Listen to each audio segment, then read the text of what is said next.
It's DEW Time with Pastor Steph.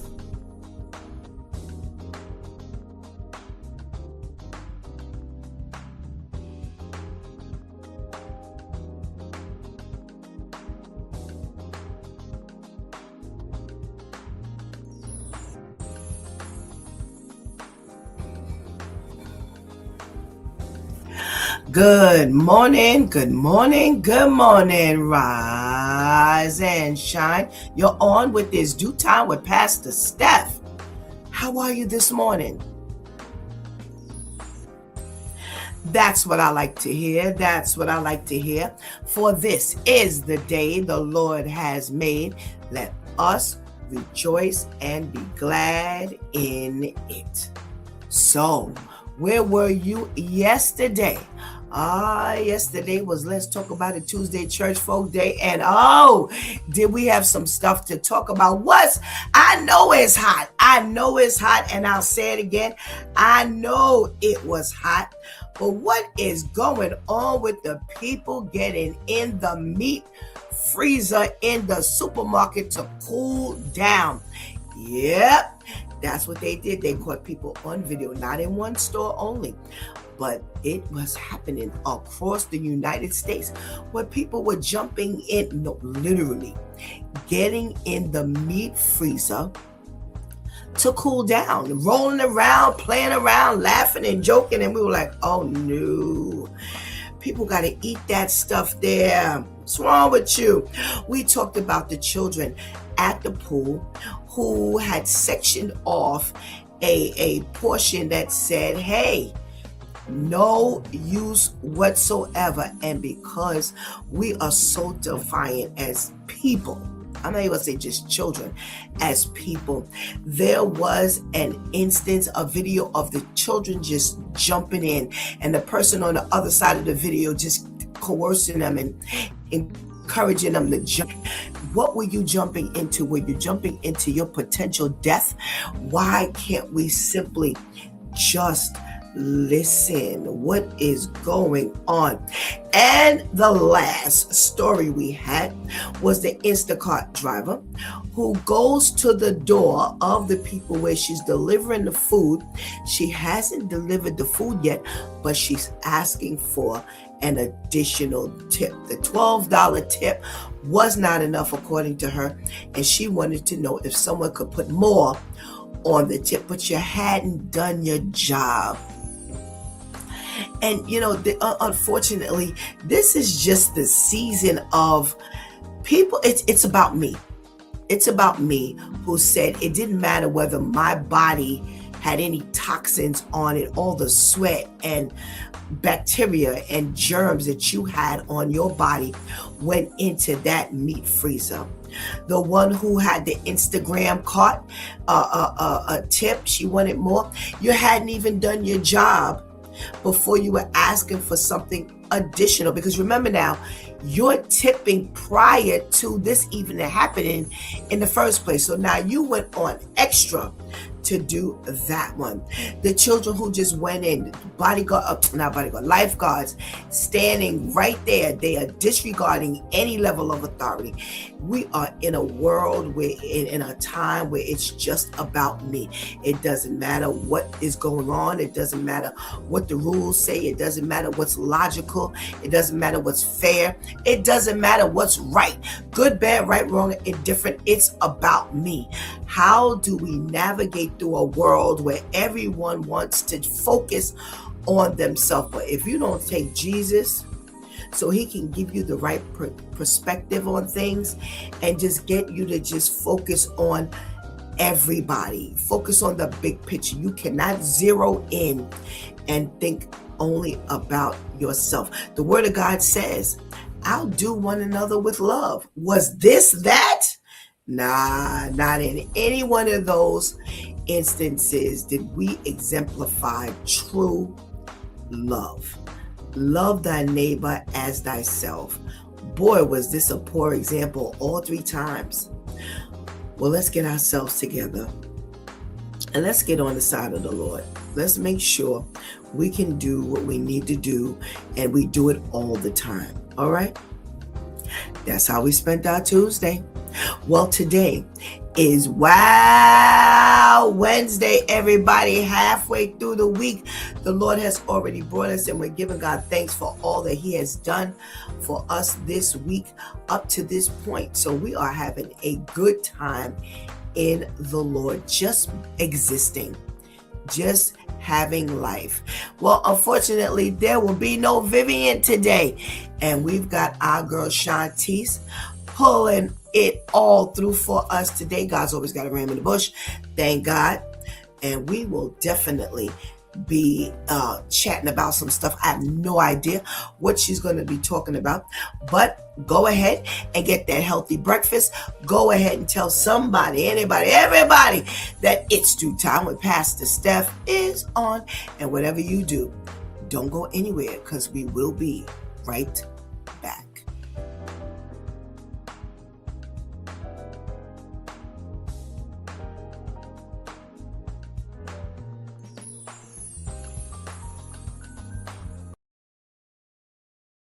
Happen to a woman's body if she ate beetroot every day. After 14 days, her digestion feels smoother and her body feels lighter. That's the power of beetroot. It supports your heart, your brain, your energy, and how you feel in your body.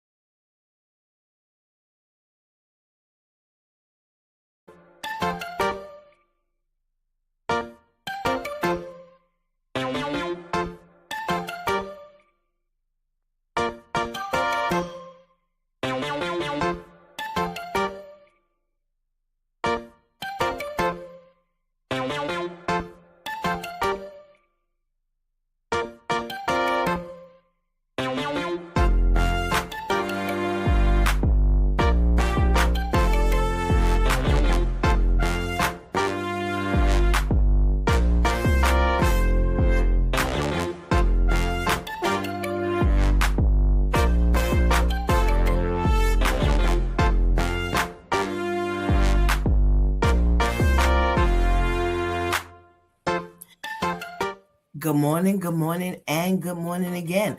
Welcome back to It's Due Time with Pastor Steph, and it is Wow Wednesday. Thanking God for Wow Wednesday and not struggling through, what do you call that thing? Hump Day. Yeah, I don't want to know about no hump day. I want to know about Wow Wednesday. So we must say good morning to the Due Time people in our family. Yes. So if you're in the room, please make sure you say good morning to Pastor Steph so I can say good morning to you. We got to check in from our girl, Ketty. Hey, Ketty girl. Thank you so much for joining us. We got to check it from our lady, Tamika, this morning on this side of the screen. Can't wait to get to chatting with her. We have Bino. I'm just going to say it just like that. Good morning. Thank you so much for joining us. I'm doing well. Thank you this morning. How are you? All right. We got a check-in from Miss Grace. Hey, Miss Grace. Good morning. Thank you so much for joining us this morning.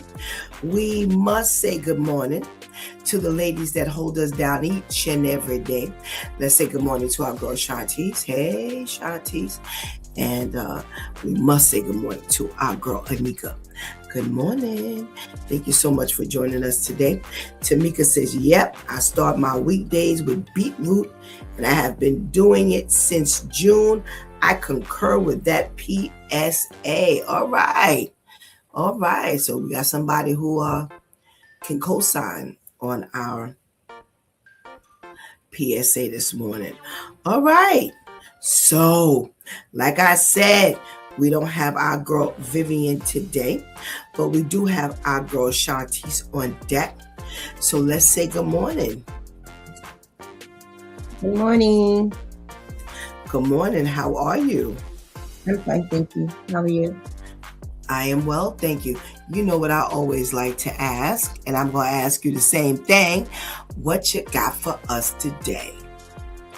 Today we have, I'm going to say we have the switch with Shantice, but I am standing in for your girl Vivian this morning with the socially conscious, and definitely trying to look up and see exactly what has been going on out here, the different things that they say we need to be doing and keeping up with in order to keep ourselves quote unquote social.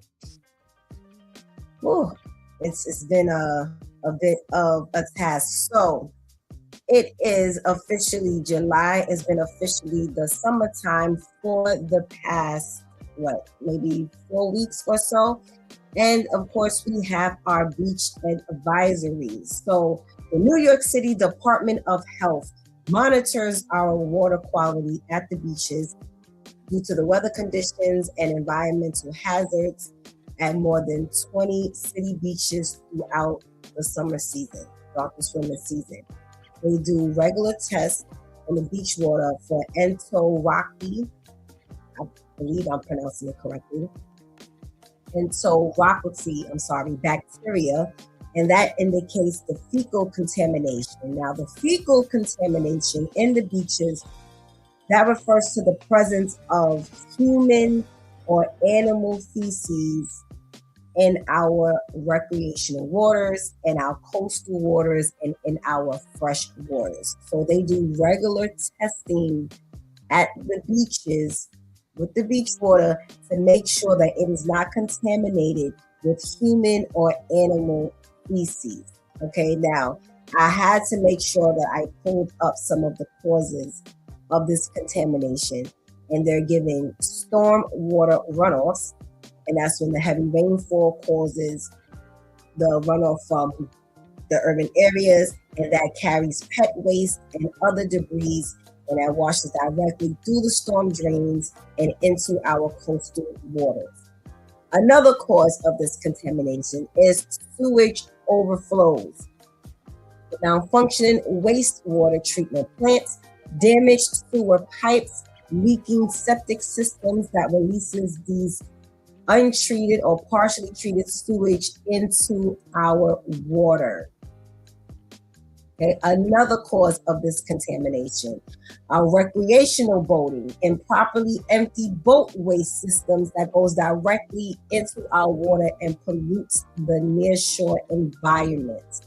And of course, another cause of contamination is the animal waste, large populations of wildlife, and that includes seabirds, domestic pets that are brought to the beach, and that can significantly elevate the levels of the bacteria in the water.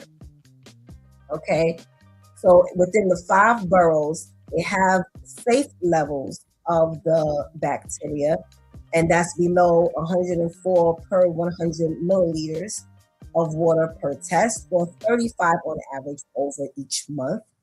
Most New York City area beaches are under a swimming advisory currently due to the water quality concerns. So based on what I just read as far as how they determine which levels are okay and now which levels make it contaminated, they're saying it's a bit contaminated. Warm temperatures and direct sunlight can also accelerate the bacterial growth in the water, and not only in the water, but in the sand. So those who love going to the beach, but they don't like necessarily getting in the water and they figure they can just chill out on the sand, you have to be careful because the sand can be contaminated as well. The contaminated water, what can that cause? It can cause GI symptoms like diarrhea, like vomiting, like cramping, like pain throughout your body, and it can definitely infect any open wounds that you may have. So they gave us a list, and I want to mention this really quickly. Beach status. Okay, when you go and you see the classifications of the beaches that you would like to visit, the status. When it says open, that means swimming and wading. Wading means, when you just like to walk along the water, like the sand. You don't want to get all the way in, but you might just want to get your feet wet. That's called wading. So when it's open, swimming and wading is permitted. When it says advisory, that means that the bacteria levels are elevated. swimming is not recommended, but they haven't necessarily shut it down. So swim at your own discretion. But the beach still may remain open for other activities. When it says closed, that means swimming and wading. So whether you actually want to swim and immerse your body fully, or even if you just want to walk along the water and get your feet wet, that is completely 1,000,000% prohibited. So when you see closed, please do not try to push through. They're doing this because they do not want you to get sick. They do not want you to possibly die. Because for those who go, so especially people who are like diabetic, they really have to, they're not even supposed to go and get pedicures like us regular people, quote unquote, okay? So you have to make sure that you're paying attention to the status of the beaches. Now, they gave a list of the beaches that are considered, that have the advisory. Hold on, I'm sorry. I have to make sure I read that verse. The beaches within New York City where they have the advisory: Cedar Grove Beach in Staten Island, Manhattan Beach in Brooklyn, Midland Beach in Staten Island, South Beach in Staten Island, Douglaston Manor in Queens, American Turner, which is a private beach club in the Bronx, Jerriston/Kitty Beach in Brooklyn, Danish American Beach Club, which is a private beach club in the Bronx, Kingsborough Community College, which is a private beach in Brooklyn, Morris Yacht Club, a private beach club in the Bronx, the Schuler Hills Civic Association, which is a private beach club on the Throgs Neck section of the Bronx, because you know there's two sides, so on the Bronx side, Seagate 42nd Street, a private beach in Brooklyn, the Strand, a private beach club in the Bronx, Trinity Danish Swimming Club, a private beach club in the Bronx, West Fordham Street Association in the Bronx, White Cross Fishing Club in the Bronx, and the Whitestone Brewster Civic Association, which is a private swimming beach in Queens. Now, they're saying the beaches that are considered safe: Orchard Beach, American Turner, Danish American Beach Club, Morris Yacht Club, Schuler Hill Civic Association, West Fordham Street Association. All of those beaches are located in the Bronx. Coney Island, Manhattan Beach, Jerriston/Kitty Beach, Kingsborough Community College, Seagate Beach Club, which is located in Brooklyn. Rockaway Beach, Breezy Point 219th, Breezy Point, Reed Avenue, The Strand, which is located in Queens, Cedar Grove, Midland Beach, South Beach, Wolf's Pond Beach, which is located in Staten Island. Now, I just got finished reading the beaches that they're saying are safe and the ones they're saying are not safe. And some of these beaches are crossing on both lists. So I don't know how that works out. But before you head out to have your beach day, make sure you take the time to check that beach for real-time water quality alerts, the sampling dates of those real-time water quality alerts, and the safety advisories. And you can pull this up on nyc.gov, Beach Water Quality Map.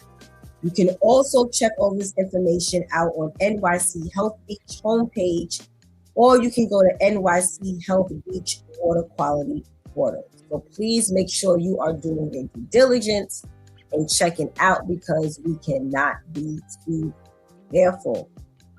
Okay. We have what's a bit of an update. We had Vivian a while ago bring us a lot of information when it came to this congestion pricing. You know, you can hardly drive anywhere in the city now without you having to pay some type of toll. Okay, I think it's below 60th Street or above 60th Street, but whichever street it is, once upon a time you were able to drive down there toll free, and now you can't. Well, they have implemented where a lot of these funds are being allocated. Key funding source for the congestion pricing funds is for the MTA station accessibility upgrades. Now, some of these funds are helping bond out about $15 billion to expand elevator access system-wide, and that's adding new elevators to both highly trafficked hubs and stations that fill accessibility gaps. So they plan on installing new elevators at Neptune Avenue, which is on the F line, 18th Avenue on the N line, Jefferson Street on the L line, Nostrand Avenue, which is on the A and C line, and Fort Hamilton Parkway, which is on the D line. A lot of these funds have supported a lot of the recent openings and recent upgrades, and some of those are at other locations. Let me see here. 14th Street Subway Station upgrades, as well as Middletown Road Station, which is in the Bronx. They're also collaborating with local universities and some revenues from the congestions, and they're actively funding infrastructural equity for uptown commuters. So what does that mean? That they're also using these congestion funds to fund things like building our roads, our power grids, contributing to making sure the water systems are on point, and some of the social areas and foundations like the schools and the hospitals. So this is where they're saying that a lot of these congestion funds are being allocated. So for the years of 2025 through 2029, there's a capital program that is dedicating $7.1 billion to make more than 60 additional subway stations newly accessible. I don't ride the subway like that, but for those in the NYC area who commute, you have this to look forward to. Again, there's one program that's looking to allocate $7.1 billion. Then there's another part of the program that's looking to allocate at least $15 billion. So it's looking like we should see a whole lot of new train stations, in my opinion. Okay, so in order to track which stations have the elevator construction, because of course this is for those who cannot really walk up and down the stairs, and as accessible as a lot of the escalators are, it still doesn't quite help with the disabled.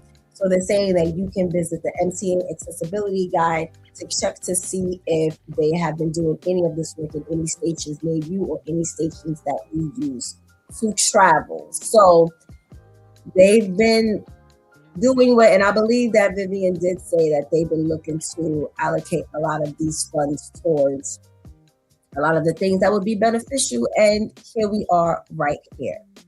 Okay, and now we have our wow story of the week.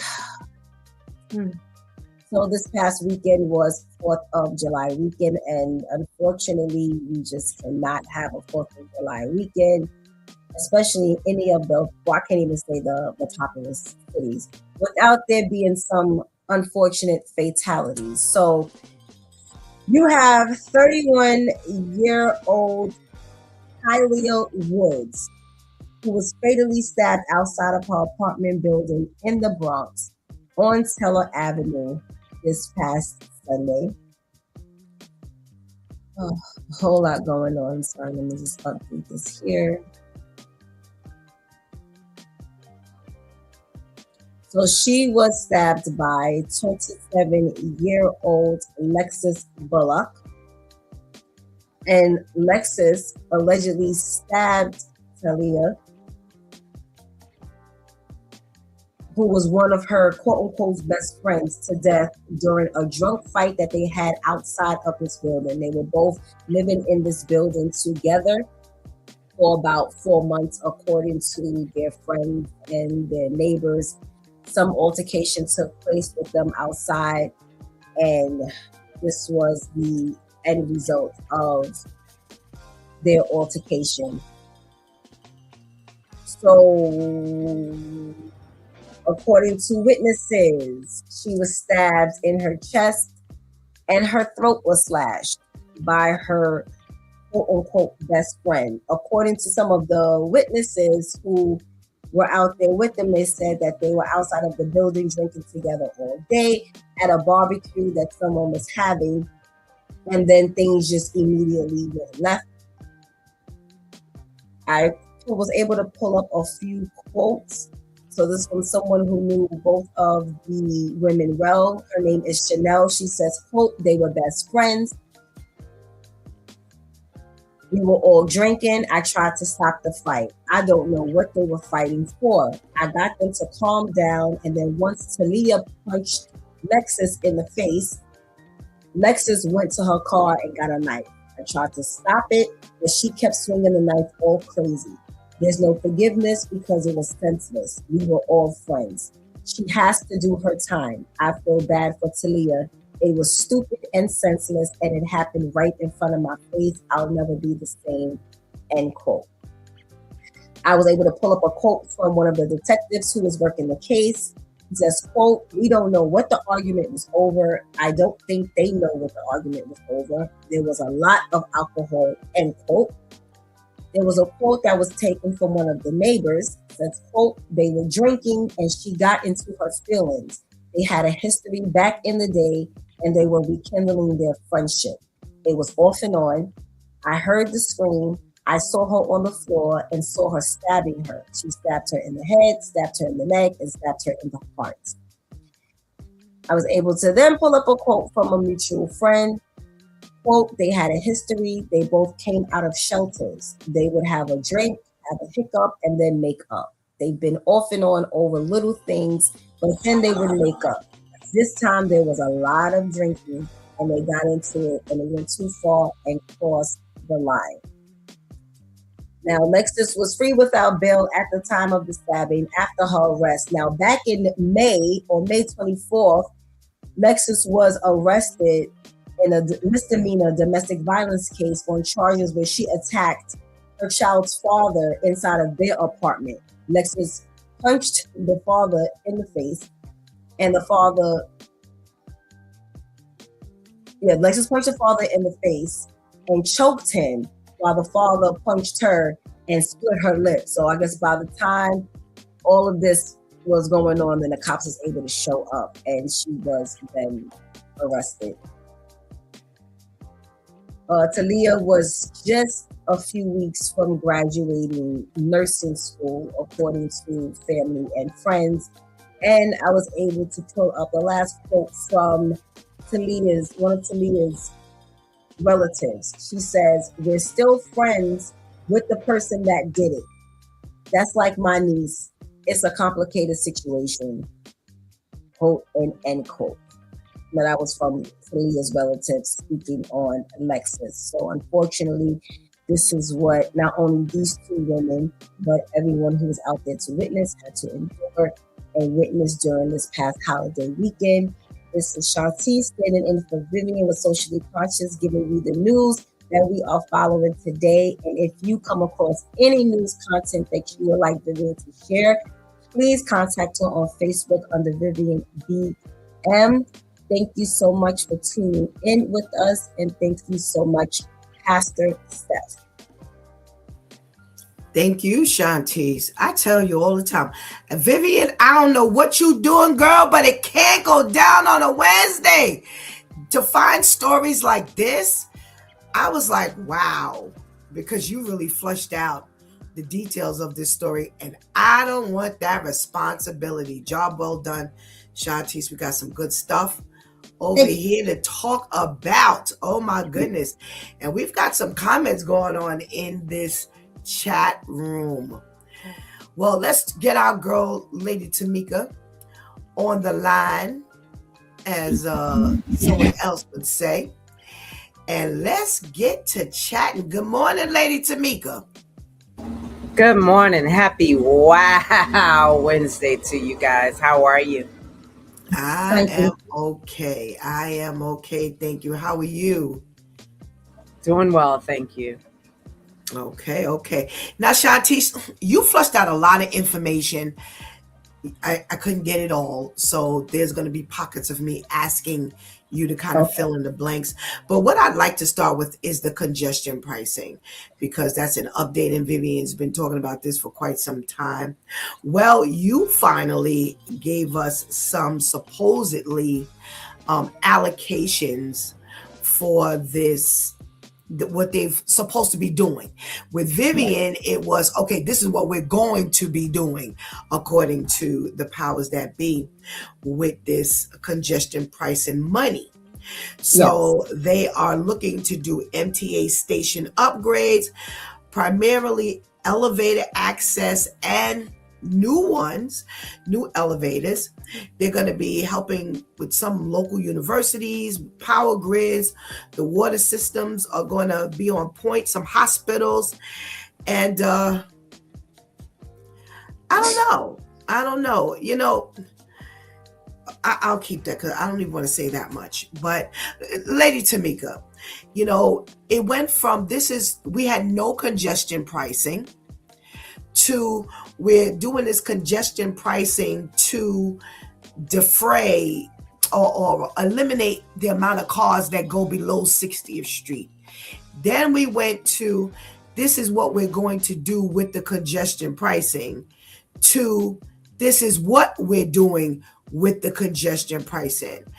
And what's your thought on the progression and then the supposed places where this money has landed?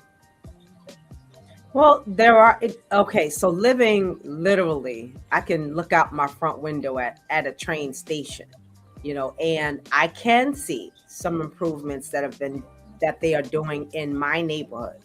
So this is on a daily basis, like they've been doing painting, and you can see that, unfortunately, okay, so New York is New York.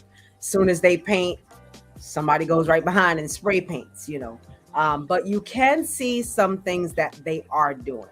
But my concern is, okay, fine, now you've got this congestion pricing, and I see some things, but every year or every so often, they still kick us with, oh, well, the subway or the fare is going to go up. So my fear is, okay, now that we've got this congestion pricing, are we still going to get hit in the pocket with the things that you're doing? Because you're telling me you're doing a subway. I mean, you're doing a elevator in certain stations, which I think is a wonderful thing. However, some of the areas that I think, need it more are not getting it, like Broadway Junction.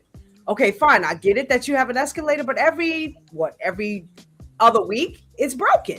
So I don't know, where do you do it the right way? How do you do it the right way? All righty. Lady Tamika says, well, how do you do it the right way? Shantice, what say you? Well, that's a really good point in regards to, so does that mean that the passengers now have to pay more? Because if you're talking about one part of the program is getting at least $15 billion and another part is $7.1 billion, and that means y'all racking up with this congestion pricing. So y'all shouldn't have to go up with the fares for the passengers. And, it's good that Lady Tamika is saying, I'm able to see some improvement, but it's you need somebody to some type of see-through elevators, outdoor elevators or something. You talk about all this money, because I understand things take money, but it's like, okay, you're talking about implementing elevators. Don't some of these stations already have elevators? Or is it that you're rebuilding those elevators? Are you enhancing those elevators? Or are you just trying to put in new elevators in stations that don't have? And are these elevators still going to look as raggedy as the ones I've seen? Because I had to get on one, I think it was last year, and was very concerned with my well-being on this elevator. So is it that you're enhancing, you're fully putting in? So those questions come to mind for me.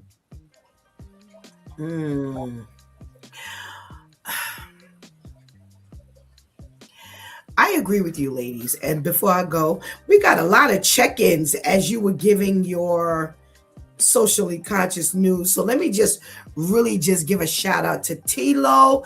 Thank you so much. Claire, thank you so much for joining us. Good morning. Jay Nelson, good morning. Brooklyn Bread, what's up? Hey, how are you? Just thank you so much for joining us. Long time no see, my brother. Good morning. So I definitely wanted to give a shout out. I don't want people to think that we're not looking at them. We don't see them. All right. So train stations. What are they doing with the congestion money? Well, here's the thing.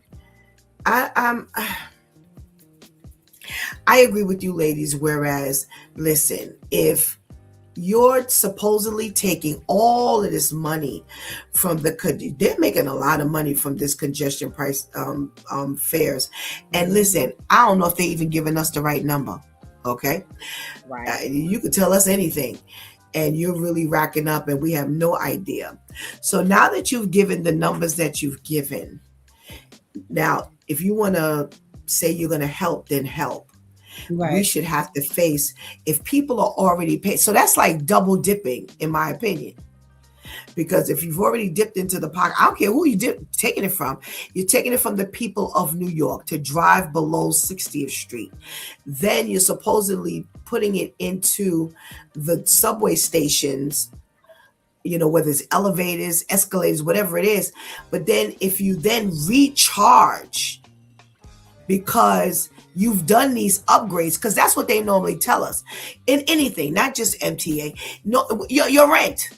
If they put a new roof on, guess who pays the price? Mm-hmm. If they put in new elevators, guess who pays the price? When they fix the potholes, guess who pays the price? Mm-hmm. We as New Yorkers pretty much pay for everything that's done, one way or another.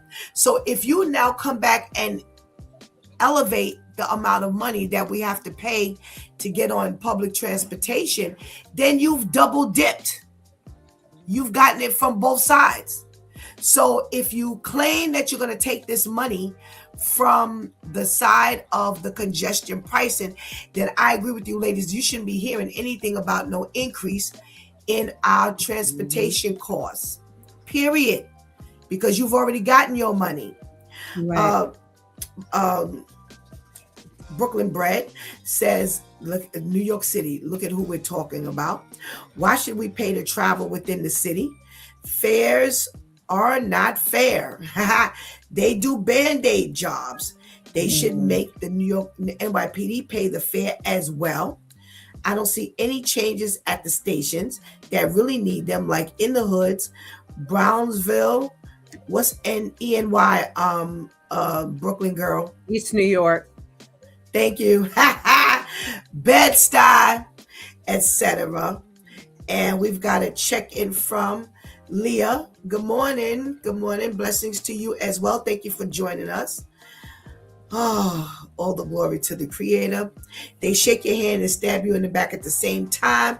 Yes, pay attention. Not the rich New Yorkers, only the poor pay these things. Absolutely. That's why I said they're double dipping, because we're the ones that get on the trains and the buses, and those of us who pay to get on the bus. But yeah, you're getting it double-sided.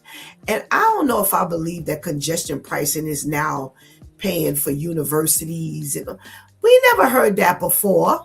Well, they're saying they're in collaborations with the universities. But we never heard that before. I know. How did they get involved? I'm not saying they shouldn't, but here we go again. How do we know but everybody don't benefit from the universe? I don't know if I like all of this. Because I'm not buying this. For some reason, this seems like a lie. I don't know. I'm just not feeling all this, oh, we're doing this, and oh, we're doing that. No, I ain't buying this, y'all. And that's what I was saying. Just speaking to Brooklyn Bread's point, the train station at the junction, that's the AC line. And the L, right? ACLJZ, if you really want to be literal, that many trains, there's that many people traveling in that area. And we have an escalator, and we have a humongous large stair. I've seen people struggling with strollers and shopping carts and all kinds of things. And I'm like, oh my gosh, and you're talking about seniors trying to go up and down the stairs, and for whatever reason, they're on the stairs instead of the escalator. And it causes a big bottleneck in certain areas. That's one of the places that I feel have needed an elevator for the length of time, because the escalators going up or down at any time can go out. And of course, that's going to cause even more issues. But those areas they're not doing. They did Euclid Avenue which is another, Brooklyn area where they put the elevator, but it's broken down. So like, what do you do and how do you get to those areas?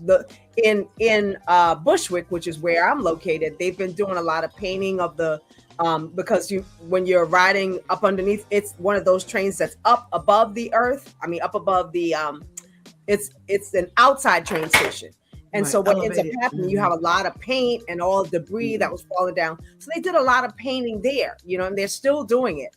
But like, how do you put the resources in the right place? We don't need it in areas that don't have problems. The fact that she mentioned Nostrand Avenue, that's another high traffic area. So that's a nice area that they need to work on. But how do you get the resources to the right place? Not sure. Yeah.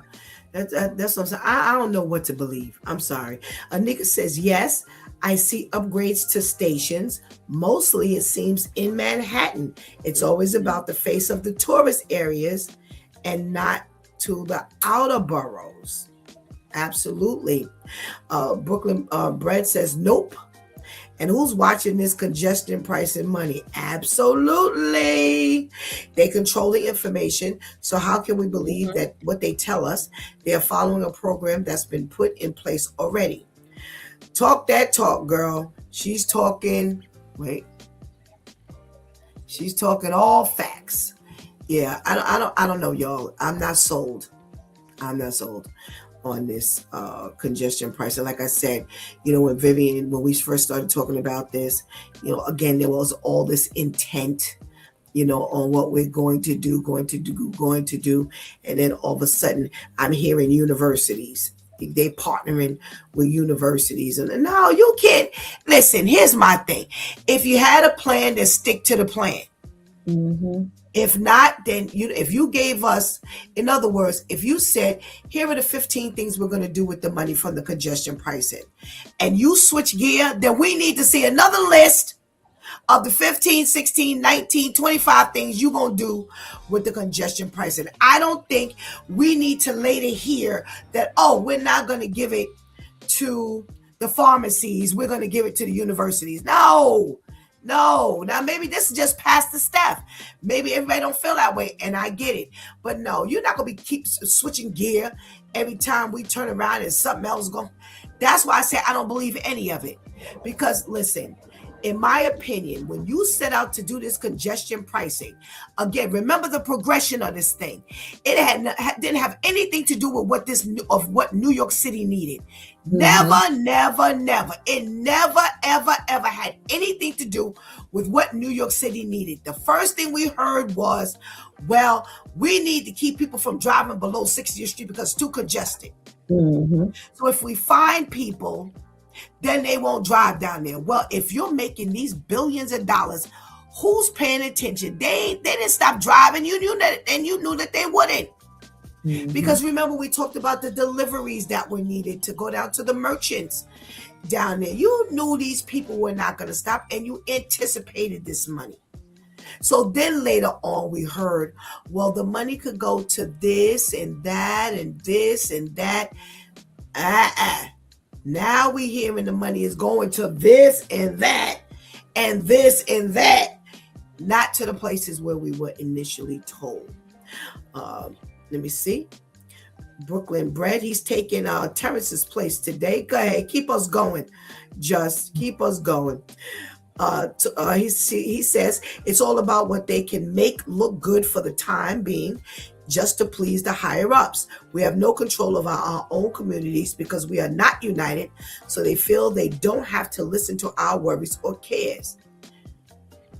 The city is one big money grab. Yep, I agree. Say what you want, say what you want. Say what you want, do what you want, tell us what you're going to do. We ain't got no say at the end of the day. I didn't see none of that on our voting ballot. What do you think we should do with the congestion money? This or this? No, they settled on what they wanted to settle on. And that's why I don't believe anything. I don't know what they're doing. They could be giving it to Jersey. Because if you remember, whoa, did I just say that? Remember they said that Jersey was going to get some of the money? Vivian said that. Do y'all remember that? Y'all don't remember that? No, I what were think they getting the Yes. money for? Yeah, I can't. Vivian said it. She said it. One of the times she was doing it, it said they were going to give it to the side. So I don't know if it was for the tunnel. I don't remember what it was, but or the Port Authority side of it. I don't remember. it But was Port yes, Authority. It was Port Authority. okay, okay. Thank you. I remember. Suddenly, I remember her saying that Jersey was going to get part of the money. That's what I said. We don't have any say over what's going on with the money that they're collecting. They just do what they want to do. We're All gonna end right, up y'all. paying $20 for fare. And Yeah. the other thing that scares me is, you remember in the past that they kept saying that there were 2 books. Like, so you had a book that you were showing us, and the other one you had back here, and then they found the other. I don't trust. I just don't trust anything that you do. I don't either. I don't either. Yep. They took away Metro cards and gave us Omni, like they took away tokens and we didn't have a say. Right. Absolutely, just says, yep, you're right, Pastor. Yeah, they see the 2 books you talking about. That's why I said I don't believe anything. I don't believe anything they tell us. You do what you do with this stuff, and we just got to eat it. That's it. This Omni machine is the worst. The Really? absolute worst. You tap it, and then sometimes it'll, you sit in it, you got to wait for it to decide whether it's going to take your card or not. Then you tap it again. It's like, oh, you wanted me to go past? Yeah, I want to be able to go through the turnstile. Yeah. The Metro card you swipe, no problem. Omni card, Yep. I got to think about it. You know why? Because more is going on with the Omni card than with the Metro card. So yeah, that's why there's a delay. Because I got on the bus, which is a 1 in a million time, and I had the Omni card, and I'm tapping, and nothing is happening. Mm-hmm. And I'm tapping, and like you said, and then after a while, it went green. That's because there's some back stuff going on. Yep. And we cannot see. They are doing a lot of tracking. Oh yeah. Yeah, they stepped their game up. I don't see the point in the Omni cards personally, because it's the same as when you tap your phone or your debit card. It's people who get on the bus and they just tap their debit card or their credit card, whichever one. Those who have their stuff on their phone, they just tap their phone. So I was sitting there on the bus and I'm like, so why am I going to load an Omni card the same way I would pay to get on the bus?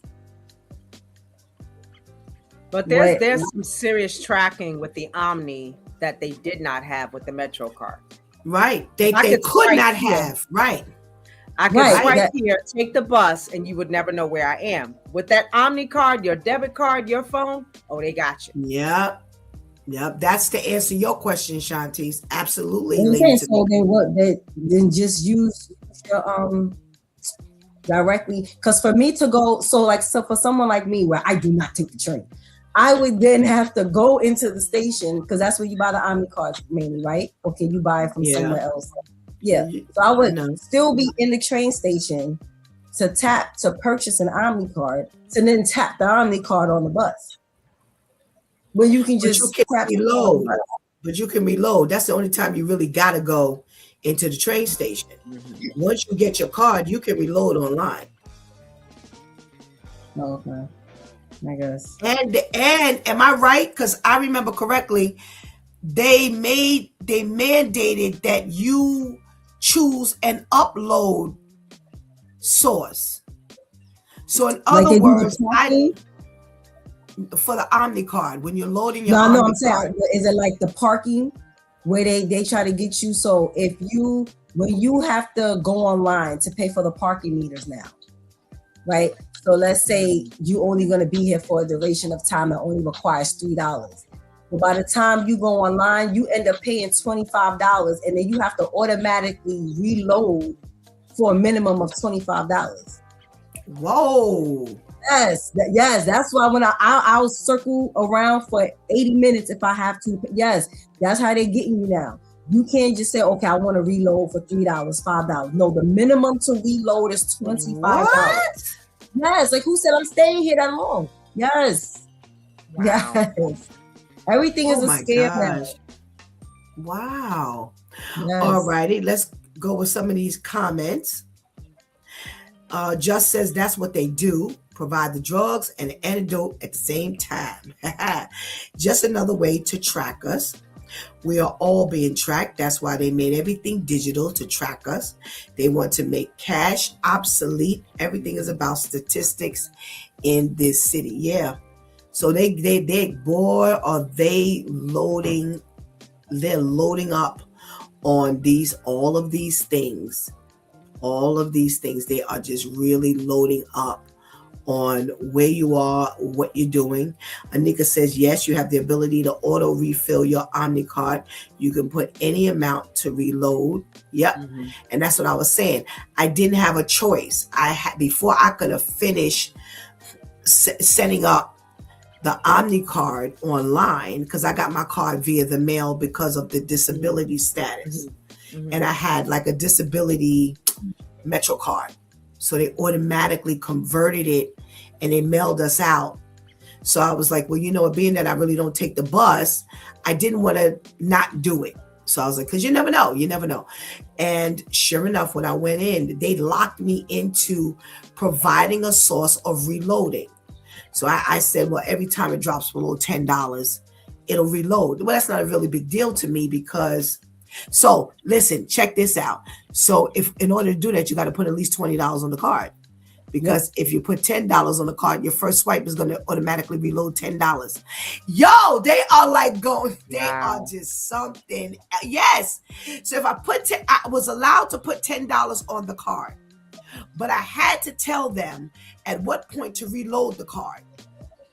Well, if my minimum is 10, then I got to say 10.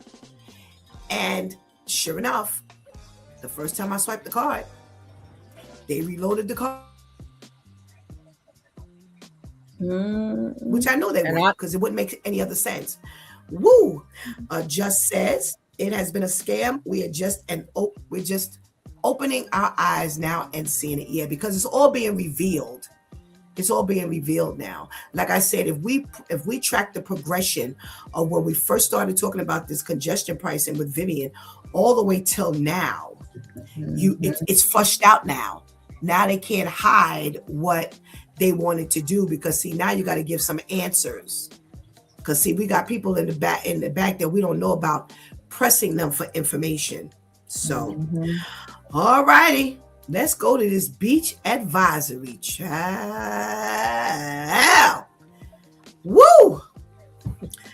So the water quality is being monitored, and boy, did Shanti's flush out all of what that meant. But ultimately, they are checking for the fecal contamination in all of our waters, including the fresh and the coastal and the local waters. And she gave that the storm water runs off, that carries into the coastal waters. The sewage overflow goes into the waters. The empty boat waste go into waters. The animal waste from wildlife goes into the boat waters. And I'm just losing momentum here as I'm reading this. Pets that are brought to the beach. I ain't gonna be able to talk after a while, y'all. Oh my goodness. Oh my goodness. Because you gave this a whole bunch of stuff. Because you gave this, I'm gonna start with Lady Tamika Shanti's. Come back to you. Well, Brother Al and I, if we're planning on doing any water sports, we're going to get one of them little kiddie pools. Sit it in the middle of the living room. Not going out there.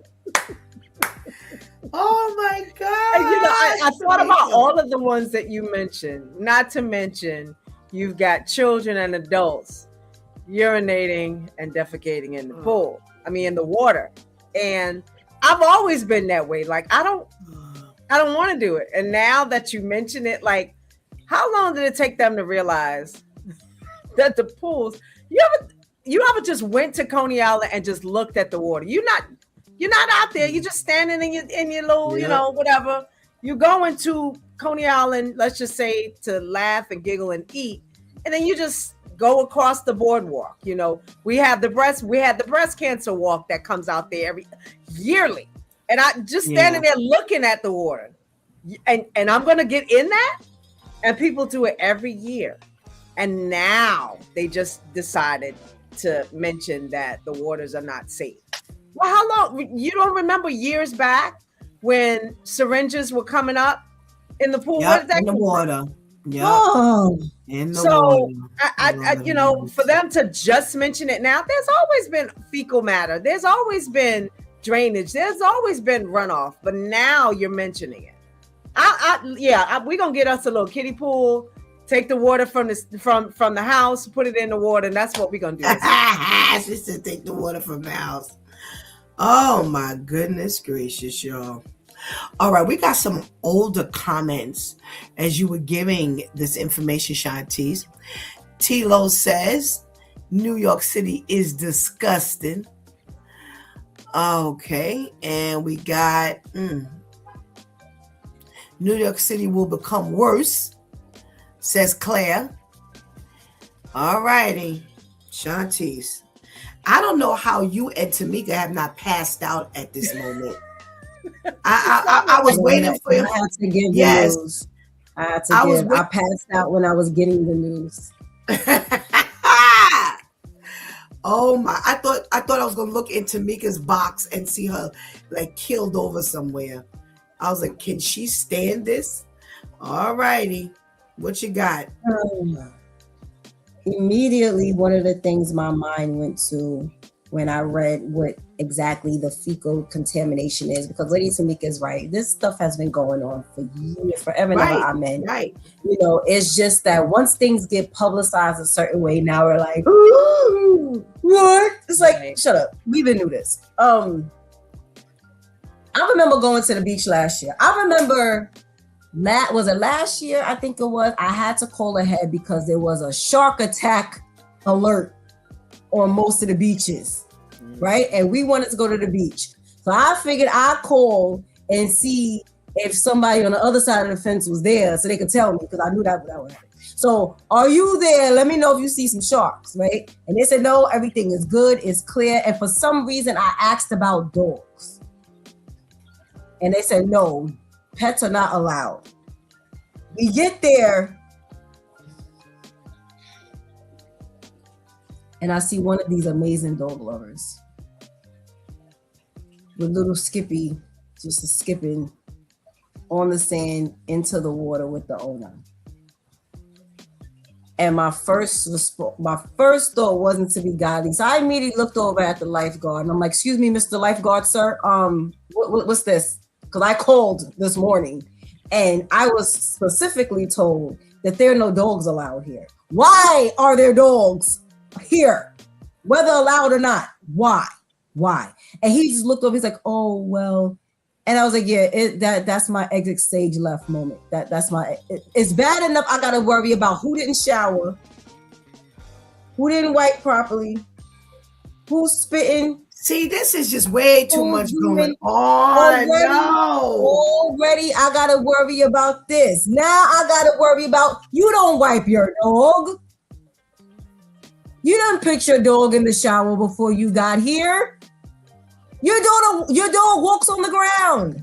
That's why I don't never understand how people who was like, you got to come in my house, take your shoes off, but yet your dog come in here. I just don't understand the concept. But anyway, okay, because your dog don't have shoes on when you take him or her out to walk, okay? But so now this is what you're telling us we have to contend with. But you want us to pay for parking. You want us to pay for food here. You want us to pay for drinks here. You want us to pay for lounge chairs here. But yet I can't even come here and just, my only concern is having to deal with the other humans. I now have to deal with the other humans' pets. So yeah, it's high bacteria. And now, like they said, now you got the hot beaming sun beaming on the sand and the water, which is making the bacterial levels elevate drastically, quickly on top of that. So now not only do I look out, you ever see those movies or TV shows when they show somebody looking and it shows their computing stuff? So already when I'm out there, I'm computing, you don't look like you bathe. You don't look like you brushed your teeth. You don't look like you flossed. Then here's your dog. It's like, that's all I see. And it's like, kill me. Thank you, Lord, that I haven't even had a desire. Because this year got hot earlier. This year, it was hot from last month. And I haven't really had a desire to go to the beach. And I'm like, thank you, Jesus. I haven't. Because now, if I got to wake up and now ask for water levels, I think that just means I need to stay in the house. I just need to stay here. We got to check in from our girl, Teresa. Hey, Teresa. So, Just says, this should have been a thing. New York City beach waters haven't been clean in years. I mean, it's not even clear. I never got into any New York City beach in my life. You can't even see your feet in the water. Yo, he is really taking Terrence's place. He is all in today. Wait, Shanties. Wait. Look at our beach water and any other beach water. It's not even the same color. You're right. When you look at New York water, it's like you want to throw up. Now it's being mentioned because people have access to information like never before.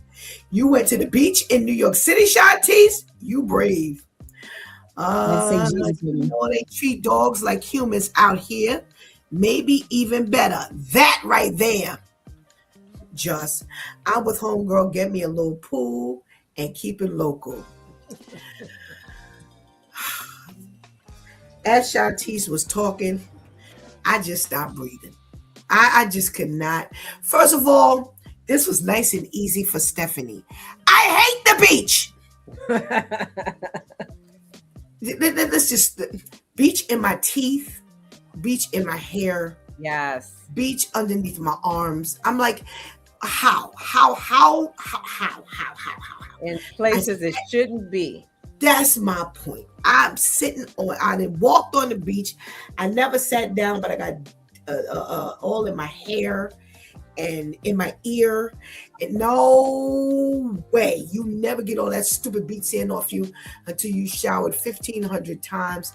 And for me, with an open wound, no way. I am nowhere near a beach, especially. Yes, I said it. I can't. I never understood it. I've always hated the beach. The only way I went to the beach, we would go to Virginia Beach, and our hotel was right on the beach. Our hotel was on the beach, and that way I could go straight. And I was a kid, and I really didn't like it, but I did it. So that shut it down for me. And then when I heard all of this stuff here, I was like, well, thank you, God. You know, one of the most disturbing things was, yes, the dog issue, because there's nowhere in the world you're going to tell me that every dog that walks the beach is not being walked, if you will, on the beach. And my thing is, people are putting down their towels, they're walking, they're putting sheets down. And it's to me, it's just a lack of concern for anyone else's health, anyone else's safety. And to think that all of this stuff is going on, and as soon as it's get a little bit of sun, the beaches are loaded and people are out there. And you know, people are wondering why we're so ill. It's from all of these little pockets of things that we do that really, really make us sick. And just to hear, you know, Shantice, in order to close this out, I just want you to read, when it says open, this is what it means. When it says closed or advisory, this, I think we really need to repeat that for those who may not have heard it the first go round. Yes. So the beach status classifications: open means swimming and walking alongside the water, which is called wading. That's permitted. When it says advisory, that means that the levels of bacteria are elevated and that the swimming is not recommended, but the beach may still be open for other activities. Closed means there's no swimming, no wading, no rowing the boat ashore on the beaches. stay off the beach and the sand. All righty. So there you have it. You have what these things mean. Shutting this down just says, I'm with you. I was never a big beach goer. Sand is too hot. I don't get in the water. I'm just outside baking for no reason. And people are nasty. We learned that from COVID. Yeah. If I was ever a beach lover, you ain't got to worry about me now. You know, I'm like, outside the beach, we have enough to be concerned about. You know, we go, one of the fellow churches go camping every year. And I couldn't stay ever because of the wound. I'm not, putting myself at that kind of risk to be outside like that. And, you have the outside showers, and you have the, what do you call it? The porta potties and things like that. These are all these things that, germs that we see, germs that we don't see. And, now you're going to talk about going to a beach where it's all been flushed out again, like has been said. These things have been ongoing all the time. Like you said, I remember when there was a big thing about the needles floating up in the water, up on the sand rather. And we ain't talking about no needles with a cap on it either. We're talking about open, so it's just, if you don't have the extra protection of the Lord, I just don't know. I just wouldn't leave my house. Miss Grace says, I hate the beach. You find sand 3 weeks later. Yes, Miss Grace. Yes, that's my point. Thank you. You open up your wallet to pull out the $5 bill and sand comes out. And you never opened up your purse. What y'all be doing? I'm sorry. Thank you, Miss Grace. You hit the nail on the head. Katie says, me too. You can have the beach. All righty. And Just says, this has been a beautiful conversation. I'm going to finish designing some shirts. Love you. Continue to write your own history. Thank you so much for Queens. Thank you so much, Just, for joining us. You definitely added to the conversation this morning. And we pray you have a blessed day. Thank you so much. All right. Too bad Just couldn't hang around for the story of the wild story. Mm-hmm. Oh, boy. Out in the Bronx, 31-year-old woman was fatally stabbed outside of her building in the Bronx where they were having a quote-unquote cookout by her 27-year-old friend. They both had been living in the building about 4 months, coming from a shelter. Thank you. And she was stabbed multiple times, but primarily chest, and her throat was slashed. They had been drinking together all day long. All right, so hold on. There's a couple of last comments. Teresa says, I still have sand in my suitcase from last year. See? Disappointed and disgusted. I love the beach. See? Told you. And he says, I'm still here. I can design and listen. All right. So Teresa just definitely put a stamp on me and Miss Grace about the sand that just never, ever goes away. And oh my goodness. All right. This is such a disturbing story. You ain't got no blankety blank friends. Shantice, it's on you. That's the first thing I thought. Like, this is like when you talk to kids. Like, they pushed me down the stairs. Who pushed my friends? Listen, stop. Yes. How is that your friend?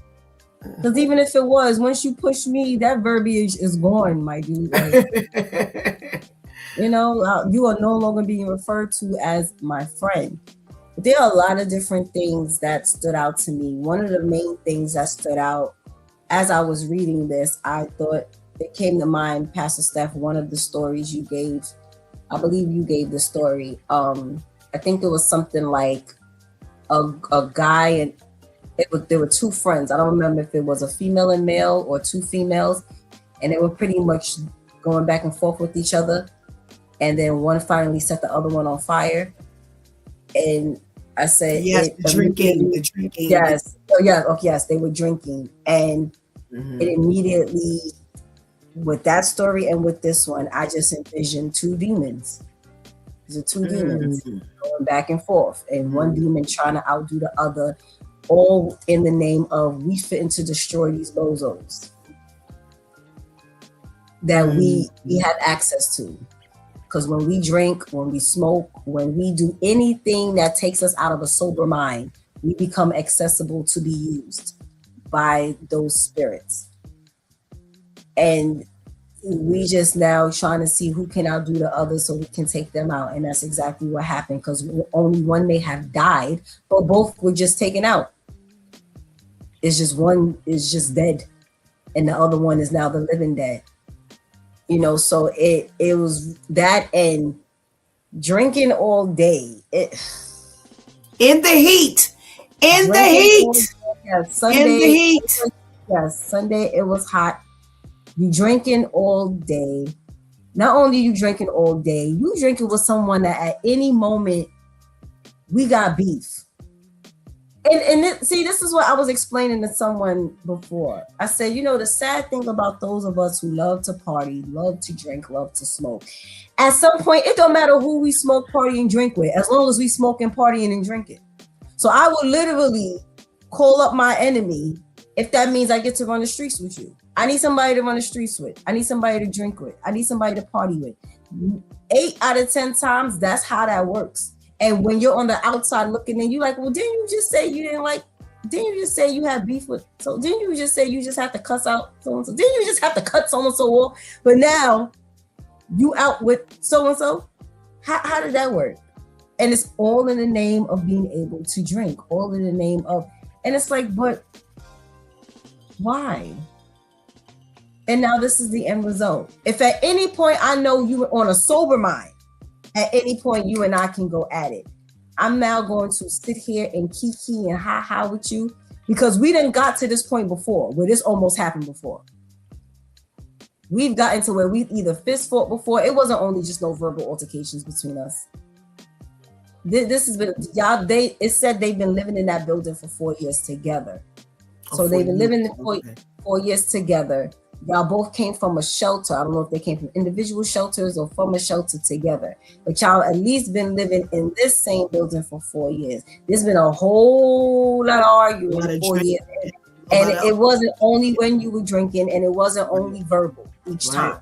I done been to blows before. So now it was nothing, like it said, when Talia smacked Lexus was so quick to grab that knife because we done been here before. And now I'm tired. Now I'm tired. Now I really got the extra battery in my back because now I got this liquor in my system. And I got an audience. You know, so those are a few of the things that just really had me like, wow, okay. And now look at the end result. Now you had a life. You get ready to graduate nursing school. The other one, she already fighting recent cases. It's like, All righty. We got some comment before you go, Lady Tamika. Word, ain't no friends out here, says Just. We use the term friend too loosely for those that don't deserve it. That's why me and my wife quit drinking. Amen. Amen. Thank you. Thank you. I'm thanking God I read that out loud, because other people think that you can't stop. Amen. Mm-hmm. Amen. Like T said, that demon is in control when under any influence, and the demon is in control when you're not under the influence. So now you done compounded the two demons, you and the demon. Okay. Why do us melanated folk feel we need to have drinks to celebrate or enjoy ourselves? That's that porcelain way of thinking. I wished I never smoked or drank. Those habits out of me in situations I shouldn't have been around with and people I shouldn't have been around. Oh, put me. All righty. I've learned to love myself more and deal with things in a sober and logical mind. Amen. The truth that a lot of us use those things as escapes because we can't handle life in a sober mind, whether we want to believe it or not. Absolutely, Just. Absolutely. You said a mouthful. You said a mouthful. All right, Lady Tamika, the ball is in your court, my girl. I want to talk about two things. The subtlety of the enemy is one. And then the invisible contracts that we sign is two. So the enemy is subtle, he sings this little song in your head. There's nothing wrong with drinking. We're gonna laugh, we're gonna giggle, we're gonna have ourselves a good time.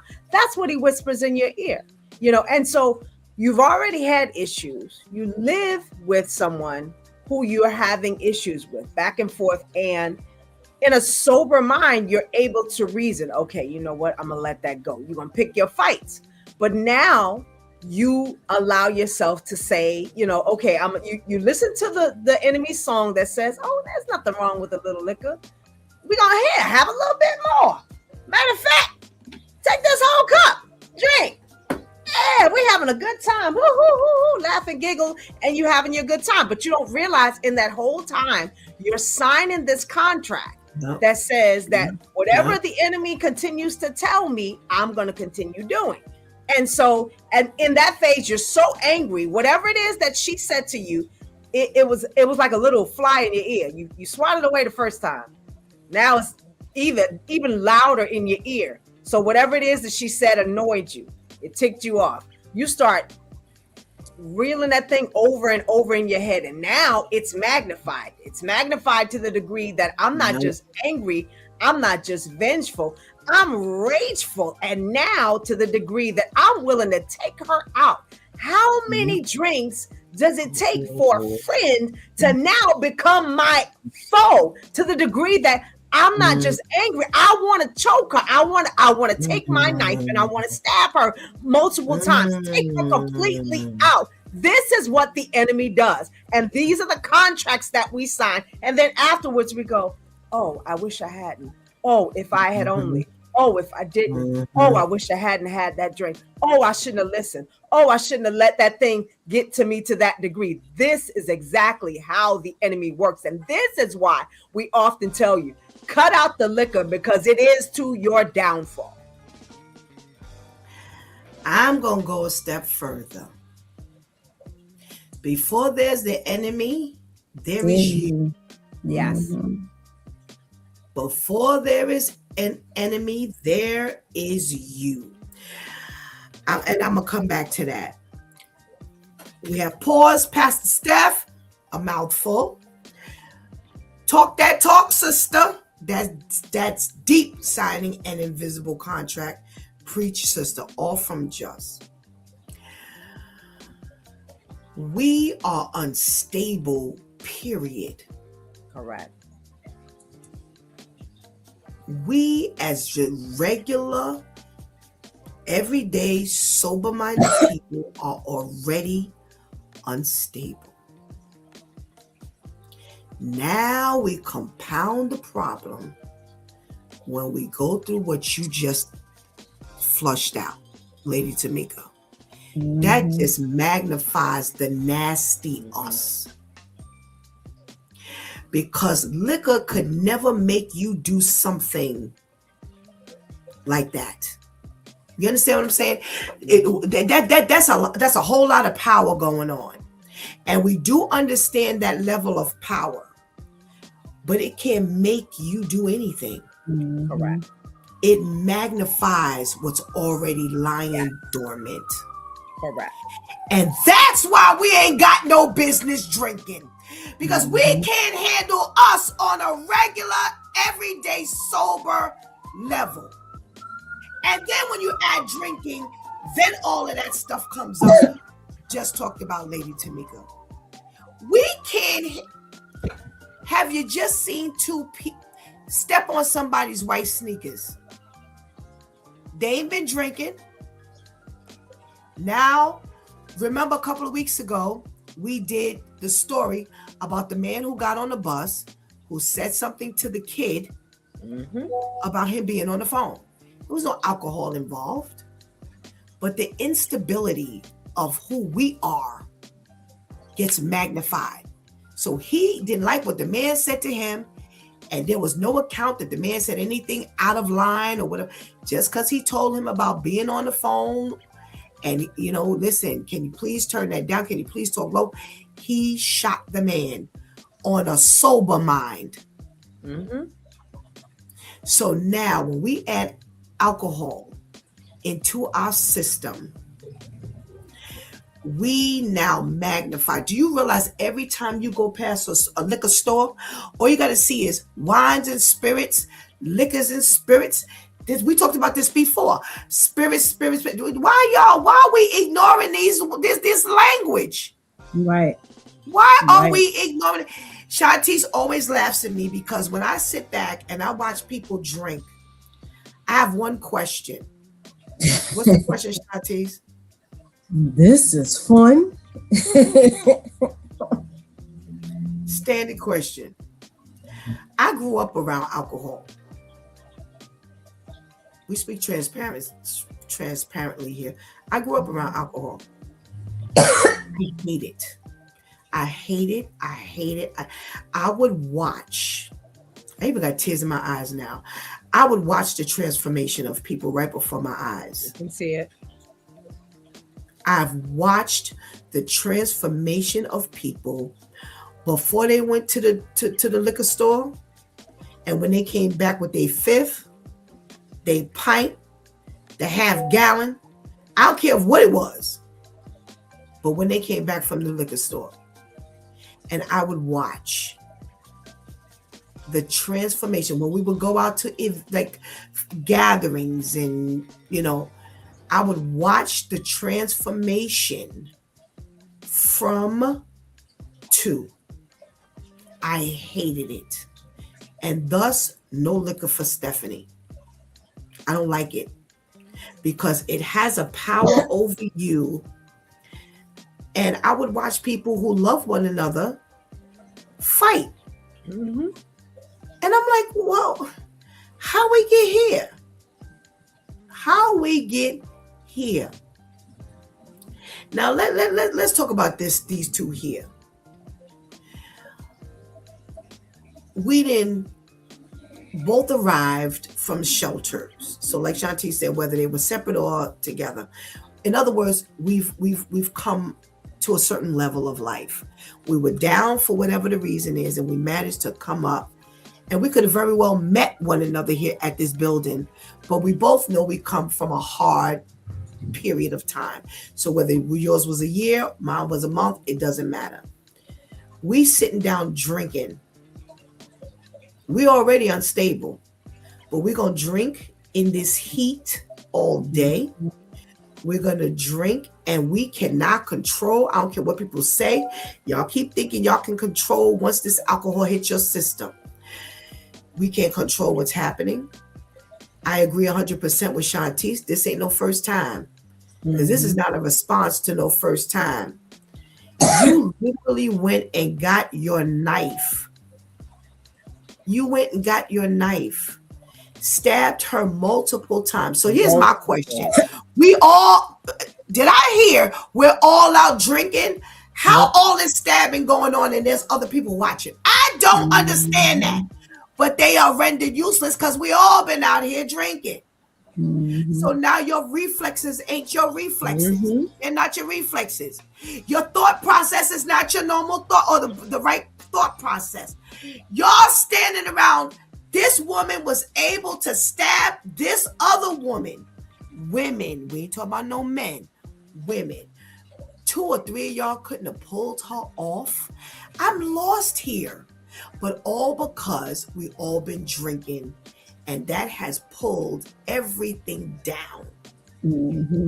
We ain't got no stability, so we all drunk and all over the place. And we looking and we like, well, what am I looking at? Are they really fighting again? Oh, look, she didn't went and got a knife. Oh no. Oh no. Listen, I done been around it all my life. I know what happens. Everybody is thrown off. You can't get your nothing together. And this is how this woman was able to be stabbed several times. Not only was she stabbed in the chest, but she slit her throat. Yo, that is straight intentional. That ain't no oops. Oh, I meant for it to cut her ear. No, this is straight intentional. And all of y'all sat around able to give an account as to what happened, but could not tell anybody that you tried to take this woman off of her. Y'all didn't even throw a bottle at her. You know, even if you were afraid to get up on her, you didn't throw a brick. You didn't throw a bottle. You didn't throw the liquor bottle. You didn't do nothing. I'm not throwing my liquor bottle. Oh, that's absolutely nothing. You were rendered useless. And now I should hear, oh, you'll never forget. I bet you won't. Serves you right. Because you sat out there and you drank with the two people that you knew could not handle alcohol. But y'all all gonna sit and party and have a good time. And I want to know how many children were out there. Okay, so let me go to the ghetto side of all of this. I hate to see people in a building with a grill outside. I'm sorry, y'all. I was trying to stay away. Y'all can say what you want to say. I don't care if it's all sober people. I don't care. I don't care. Got nothing else to do. Yeah, go to a park. Do something. That is not the grill station. I was trying, Pastor Steph, my hardest to stay away from that comment. No, I ain't gonna lie. No, when I heard that they was outside the building, I got mad. Because first of all, how big is the grill? Okay. So stop talking about this is a barbecue. Stop talking about this is there's a difference between we grilling real quick versus we having a barbecue. You don't have a barbecue in front of an apartment building. Because the opposite of that is a block party, which barbecue still is not the term you would use. So, and typically at block parties, ain't nobody grilling. Because Miss Sophia done made this and Mr. So-and-so done made that, and they done went and bought food from here. Ain't nobody pull out no grill for no block party. But as soon as you said that, I was like, see, already, here's the problem. The definitions are off. That's enough to make me drink. If you tell me we have a barbecue and I come outside and it's something small enough for 2 hot dogs to sit on, this ain't no barbecue. Now I'm mad. The grill has to be bigger than this. Yeah, now I need something to sit on to be able to I gotta wait longer for this food. I was trying my hardest to stay away from that comment. I thought it was just me, but okay. No. Let me read a few of these comments. This is why the parks need to allow more people in the grill section. See what I'm talking about? This is what happens when you restrain us. Oh my gosh. I was gonna say Serge just says wait. That's why it's called Wines and Spirits. It's there for a reason. I hate seeing what it did to my aunts and my friends growing up. Yes, and yes. Not my aunts, but the other people. Yes. Ghetto at its finest. Nah, come to my block in Flatbush. Grilling on any given day. Stop, y'all. Yeah, grilling. Stop. Grilling, not barbecuing. Not Wait, barbecuing. Tamika, hold up the grill again. It got to be bigger than this. If it's smaller than this or this size, we have a problem. You grilling on something like this, you know the meat can fall off. Oh my God. I was trying not to go there either because I said, okay, so let's not go there. Right. What's the weightier matter? But then again, that is the weightier matter because that's real disappointing. You probably didn't put up flyers and you probably had something going around on social media. We barbecuing, bro. The reason why I brought it up is because when you say you're barbecuing, you know, y'all done got all the kids out there. You know, they doing whatever they doing. And while they doing what they doing, y'all doing what y'all doing. And now when you look up, there's a whole entire different situation. And again, I bring up the kids because I was a kid. And I said, like I said, I sat and I watched the transformation, and it was very disturbing to me as a kid.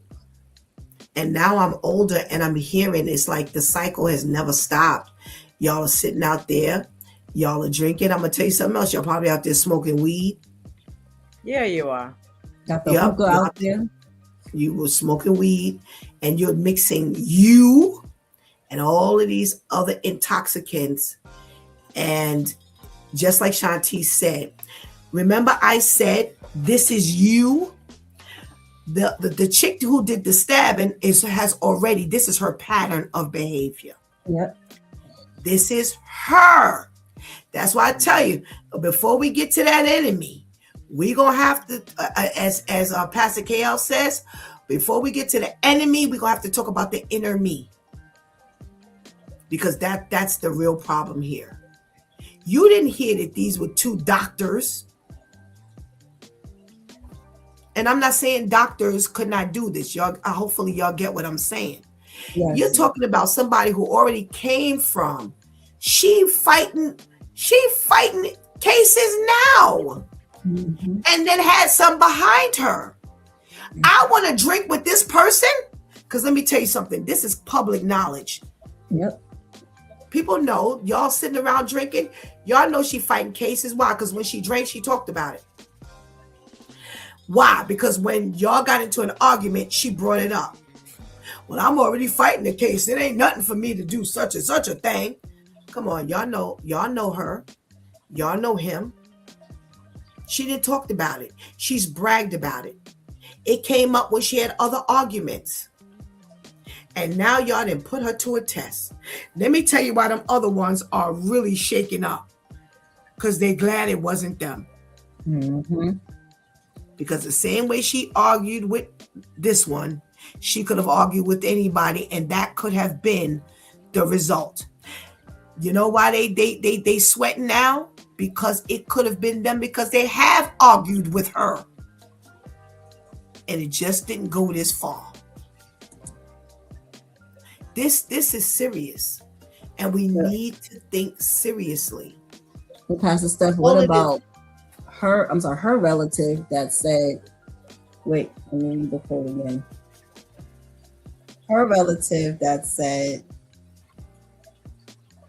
quote, "We're still friends with the person that did it. That's like my niece. It's a complicated situation."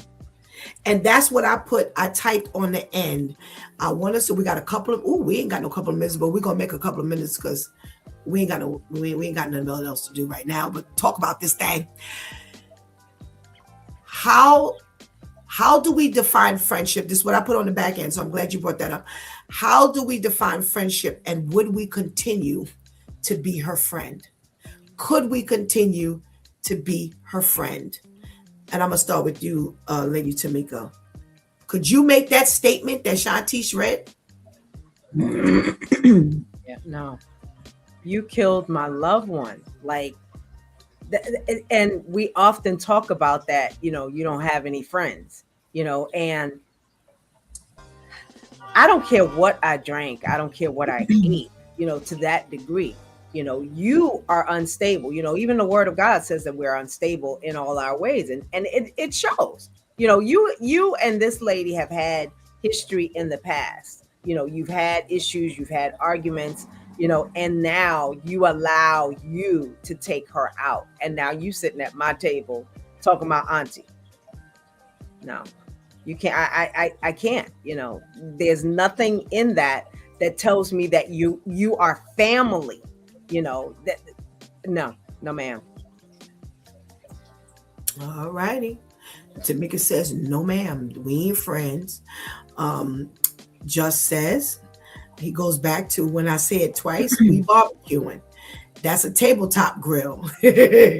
All facts, sad. She lost her life. What? Nah, ain't nothing complicated about it. We not friends. All right, Shantice. That was my question. What's the complication? Because even if Talia, the victim here, was in the wrong and y'all ended up fighting and whether you planned to or not, you ended up killing her. That's still my family. That's still someone on my side. I would now have to look at you in the name of friendship. So as friends, that means we talk. That means we chill, whatever. And I'm looking at you knowing that you did this. Like, why? How am I saying that and talking about, oh, that's still like my niece. Now, someone who's like my niece actually killed my niece. But I'm gonna still be friends with her, with the person who's like my niece. But now my real niece ain't here, because they didn't say which relative this is. But now my real family member not here because someone I considered to be like my family killed them. Neither one of y'all was smart. Both of y'all let your guard down. But now you ended up killing her.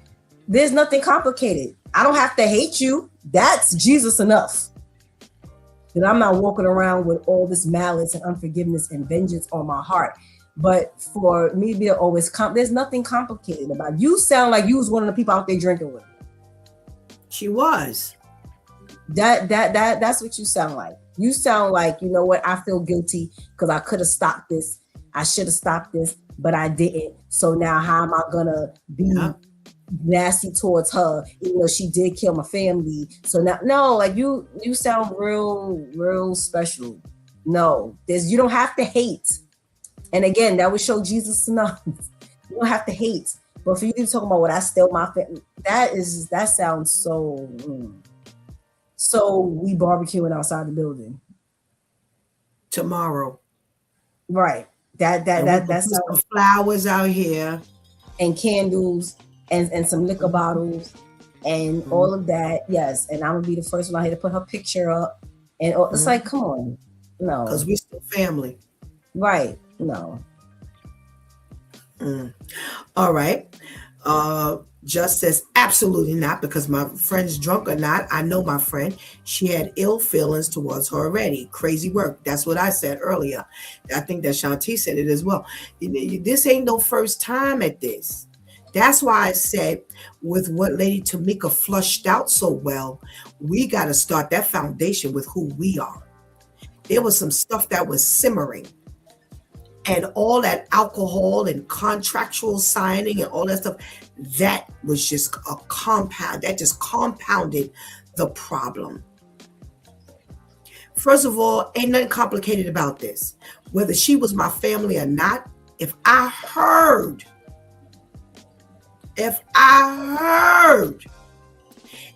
just happened to be in Puerto Rico on vacation, and I came back and I heard that you stabbed and killed somebody in this building, that we all neighborly and talk and whatever, I ain't got nothing to say to you.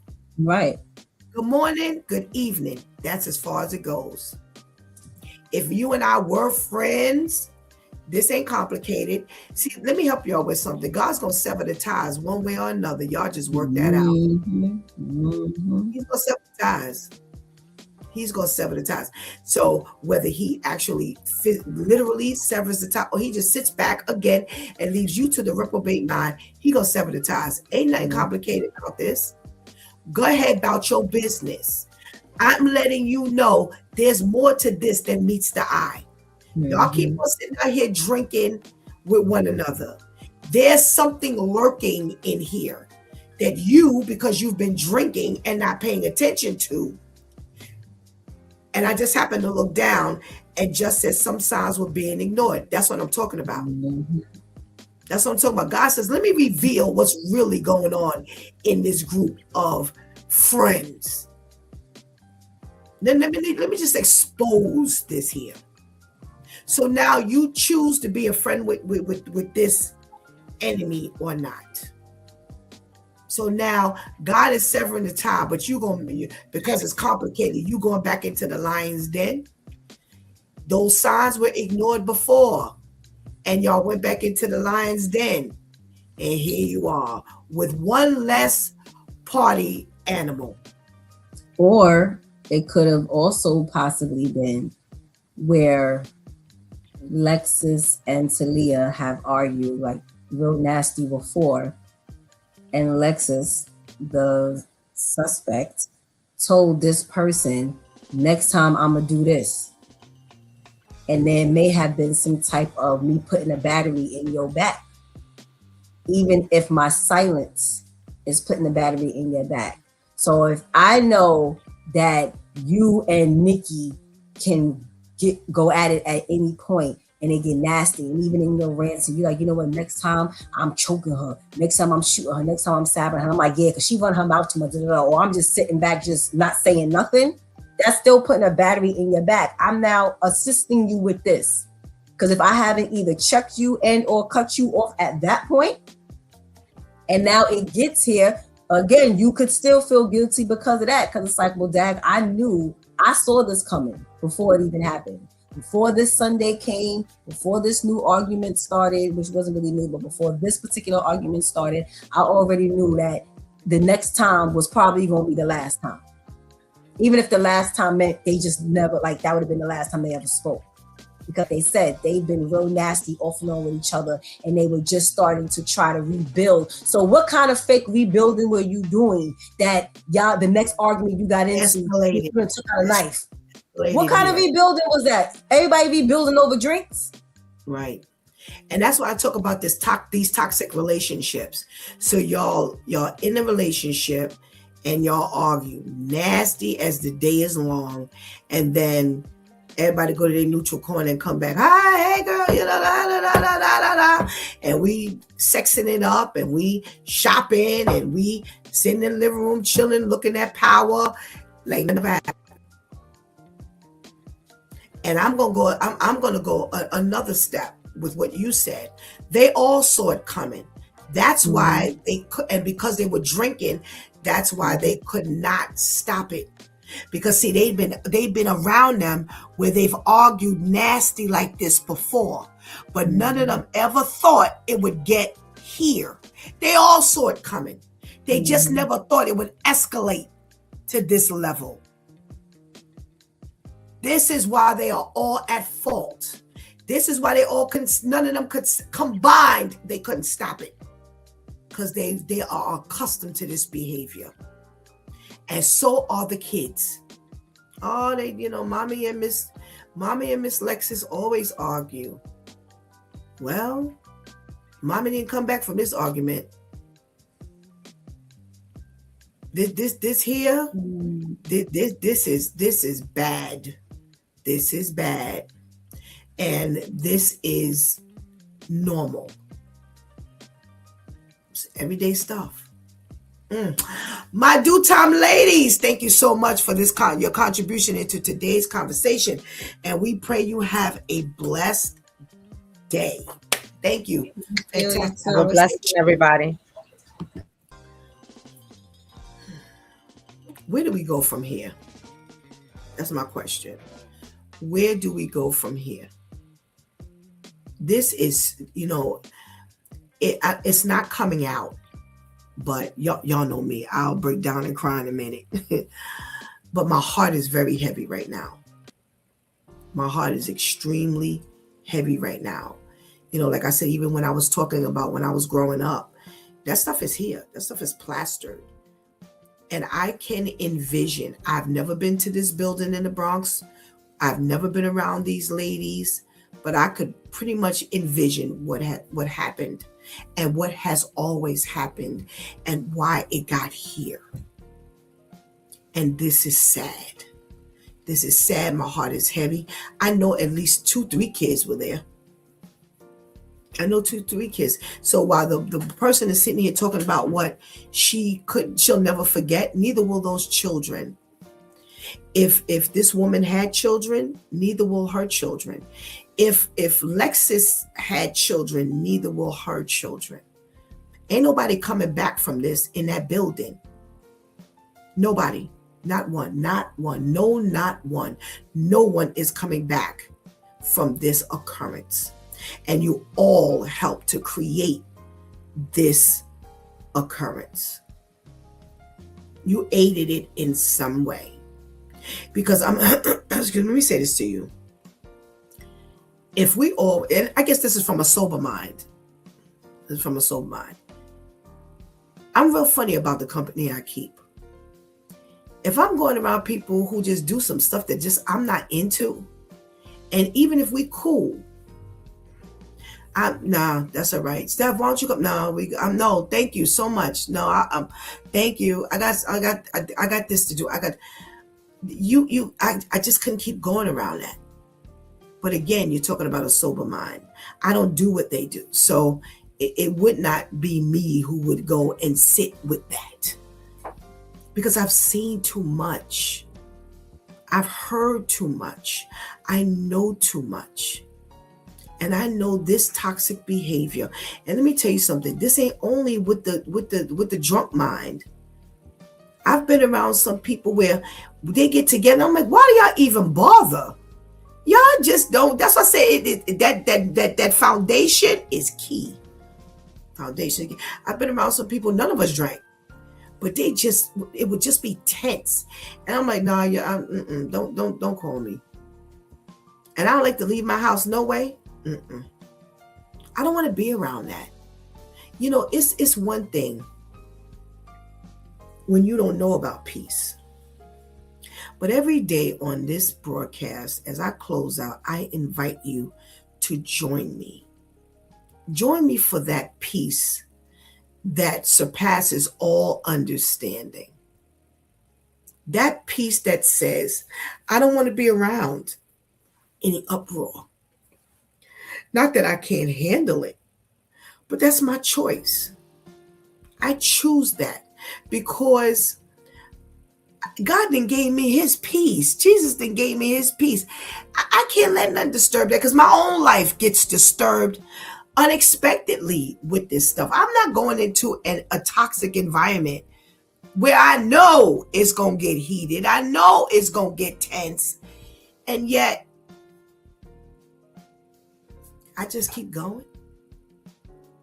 This is what happens on a drunk mind, because it's just business as usual. And that's what's been happening. When Just says all of these things were ignored, they were ignored. They saw the signs. That's why they were all there and so shocked. Oh, I can't believe this happened. Yeah, because y'all thought this was going to be just one of them regular, normal arguments that these two get into. They done been here before. They'll be here again. We just going to laugh this off, and everybody going to go to their house and sleep it off. And the next time we get together, we standing outside the building, or we barbecuing, or we chilling, or we going up to this one house, and we going to smoke some weed. We going to have a drink. And we're going to all, just what we do. Ain't like that no more. God has been trying to reveal the problem all along. How do I know this? Because the Bible has told me this. There is no temptation that is uncommon to man, but that God would not give a way out. He didn't say that was for the believer. That's for anybody. You already had your sights set on your goals, and you were accomplishing your goals. You were right at the pinnacle of being a nurse. I don't care what everybody else was doing. I don't care whether she was fighting a case or she was going to be a lawyer. I don't care. I'm talking about you. And here I'm talking to you. You already have your eyes set on the prize. Now, ultimately, the prize is Jesus. But okay, so if we fall down to a carnal level, you've already got your eyes set on the prize. So I want to be a nurse. So let me tell you something. You going to nursing school ain't no joke. Ain't no joke. You're going to have a lot of skill up here. You have a lot of stuff going on up here. You got your eyes. You got to stay the course. Because every time you drink, it sets you back. Every single time you drink, it sets you back. Whether you understand it, realize it, accept it or not. Every time you drink, you go backwards. You're shortening your lifespan. You're messing up your inside, your organs. You're frying your brain. Every time you pick up that liquor, every time you pick up that cigarette, every time you pick up that weed, you are setting yourself backwards. So here, she's on a wheel. She's really spinning her wheels. Because as long as you drink, there's always the chance that will get out of control. Everybody think that they can control these spirits and all of these intoxicants. Is doing what it's designed to do. Because let me tell you something, while she's drinking and fighting with Lexus, you would never notice she was sitting up in class all day studying to be a nurse, because the two don't mix. You can't go to that classroom intoxicated and pass those tests, can you? No. So there's two different lifestyles going on here. Which one will prevail is the question. See, ain't nobody thinking all of this stuff. All this stuff is going to, everybody thinks that they can just do what they want to do and all business as usual. Business is not usual. This is not what God wants for us.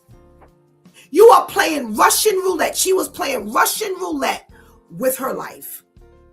And that's why I said my heart is heavy, because we don't understand that this is what we're doing. You are by day a nursing student. By night, you drink. And I don't care whether it's every other night you drink. Every other weekend you drink.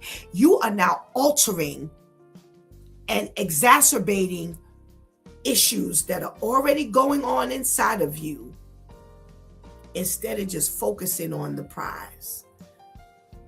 I'm trying to be a nurse. I need to cut all of that out anyway.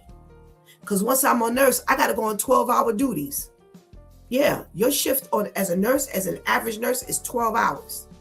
Even if it ain't nothing but 3 times a day, it's 12 hours. So what, you going to drink on the days you're off and work on the day? No, something going to catch it, man. They going to crisscross. Something's happening. You hear about these functioning alcoholics and these functional weed heads. Everybody ain't functioning up to their full capacity. They are functioning. That's all we can say, is that they are functioning. We don't know at what capacity. We know it ain't at 100%. We do know that much. Are you going to continue to gamble? I tell you, I'll tell you that thing, watching people drink as I grew up, really did something to me. It really did something to me. And I hate, oh my gosh, I hate it. I hate it with a passion. I hate it because I see how it's torn up lives. Yeah, you'll see, just like these two, you'll see everybody partying today and it all goes crazy, and or it was crazy for 15 minutes at a time, but all of the time everybody laughing and joking. And then when they're not drinking and they're sober, everybody's one way.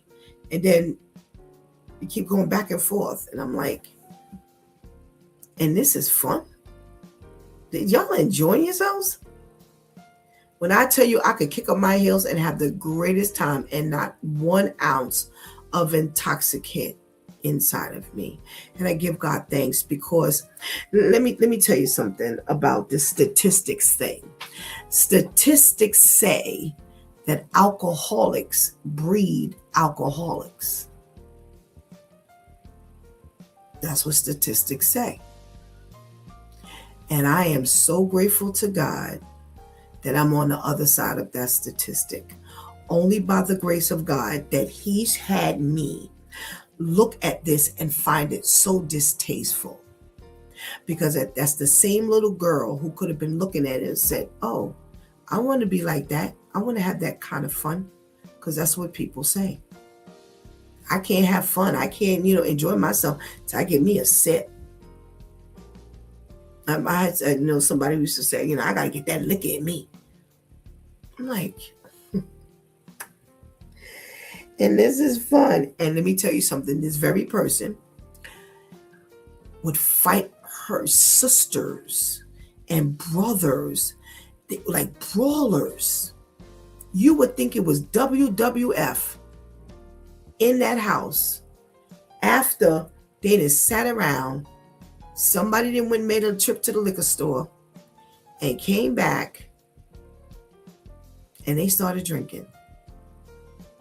Oh my gosh, the account of what would happen I would get. People would be talking about it. Yo, they was out there fighting, and so-and-so ripped off the other one's bra, and this one took off the other one's wig, and they was out there cussing, and the mother out there with a bat. For grown people out there with a bat. If y'all don't get from out of this, all our business out in the street, grown people, I ain't talking about no kids, grown people. But this is fun. Fun now led to death. How many times does it lead to death? How many times are you going to allow it to lead to death before you stop or before you exit stage left? How long? Let's see how many people who was there emerge non-drinkers. I would love to see that. Let me tell you something. This ain't gonna be no big a big turnaround for some of them, because you already said how complicated it is that you can't stop talking because this is like a niece. So already you done found some level of compromise, because like 3 of us said it, or 4 of us said at least, there ain't no friendship after this. If there was, I have nothing to say to you, because I don't even want to be in your company.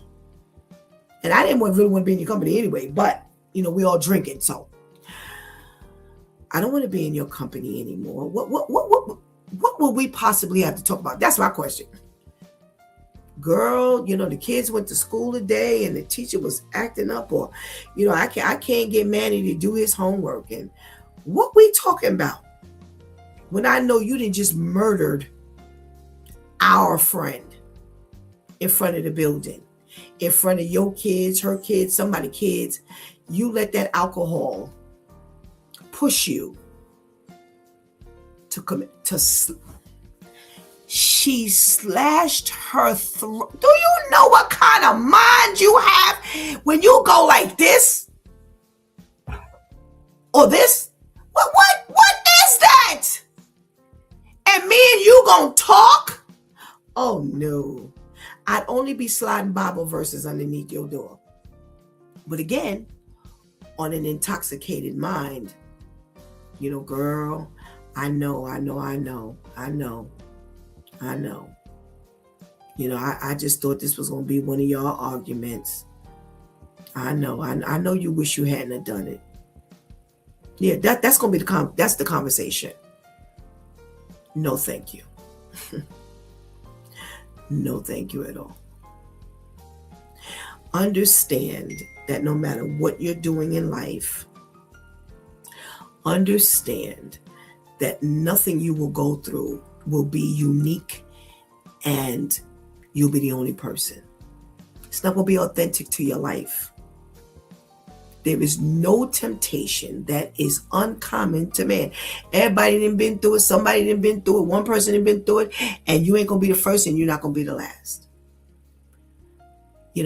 I was so glad. Thank you, just again, whether you're listening or not, for putting that in the chat room.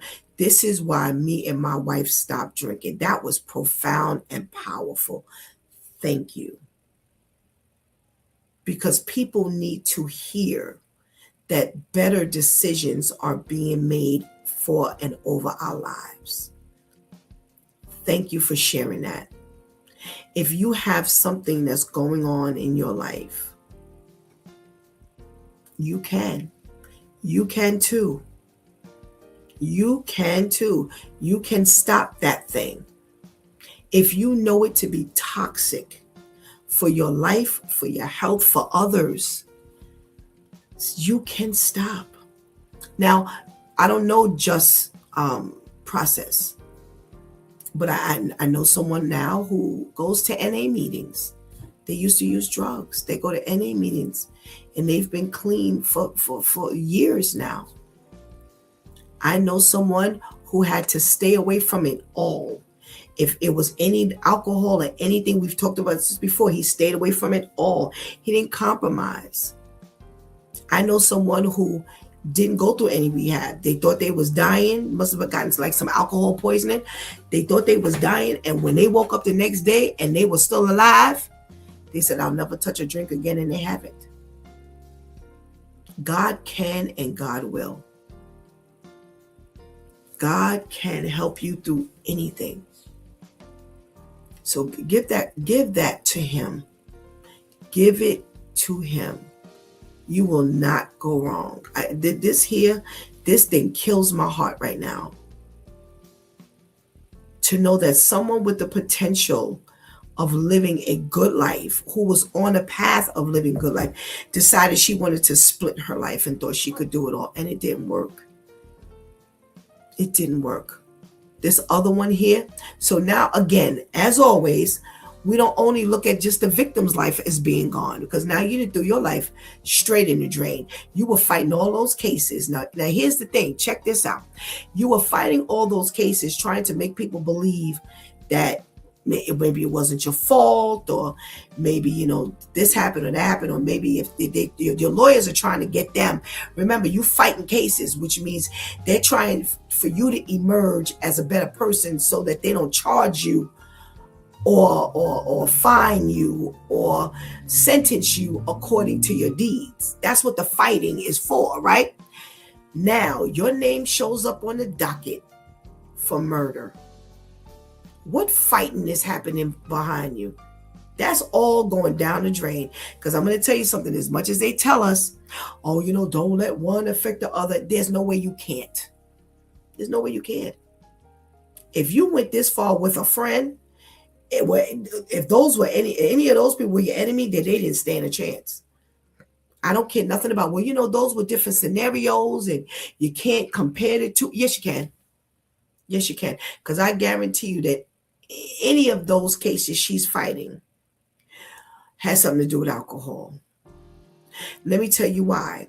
If you were already fighting those type of cases, remember the type of cases Shanti said, they were all like violent type cases, and you really were sorry for what you did, the liquor would go straight out. Why? Because if I'm already doing that, intoxicated, and I was already intoxicated when I did that thing, I don't want to become intoxicated anymore, because I will potentially do those things. If I was sober when I did those things, I surely don't want to intoxicate myself to enhance anything that's already going on. Lady Tamika did a wonderful job flushing out your behavior, the contracts you sign, the spirits you co-join. Yeah, I'm saying it just like that. The spirits that you look over and say, I'll be your friend, I'll be your partner. And then we sign on. Once we connect, we automatically start signing the contract. The flushing out was excellent. Pay attention so that you are not signing contracts that you're not thinking of. When the Bible tells us that once you sleep with a prostitute, you now become one. You signed that contract that says, I'm where you are. I'm with you. And people would, it's like, I didn't think of it that way. Yeah. A lot of stuff is going on far past our thinking. And that's what we have to do. That's why we must stay sober, stay vigilant. Because the word of God says that the enemy is prowling around, seeing who he can kill, steal, and destroy. He's only out for destruction. Are you going to set the stage for him to come on in? Come on, you got to get yourselves together. Get yourselves together. Let's put all that craziness that we have in our lives to an end right now.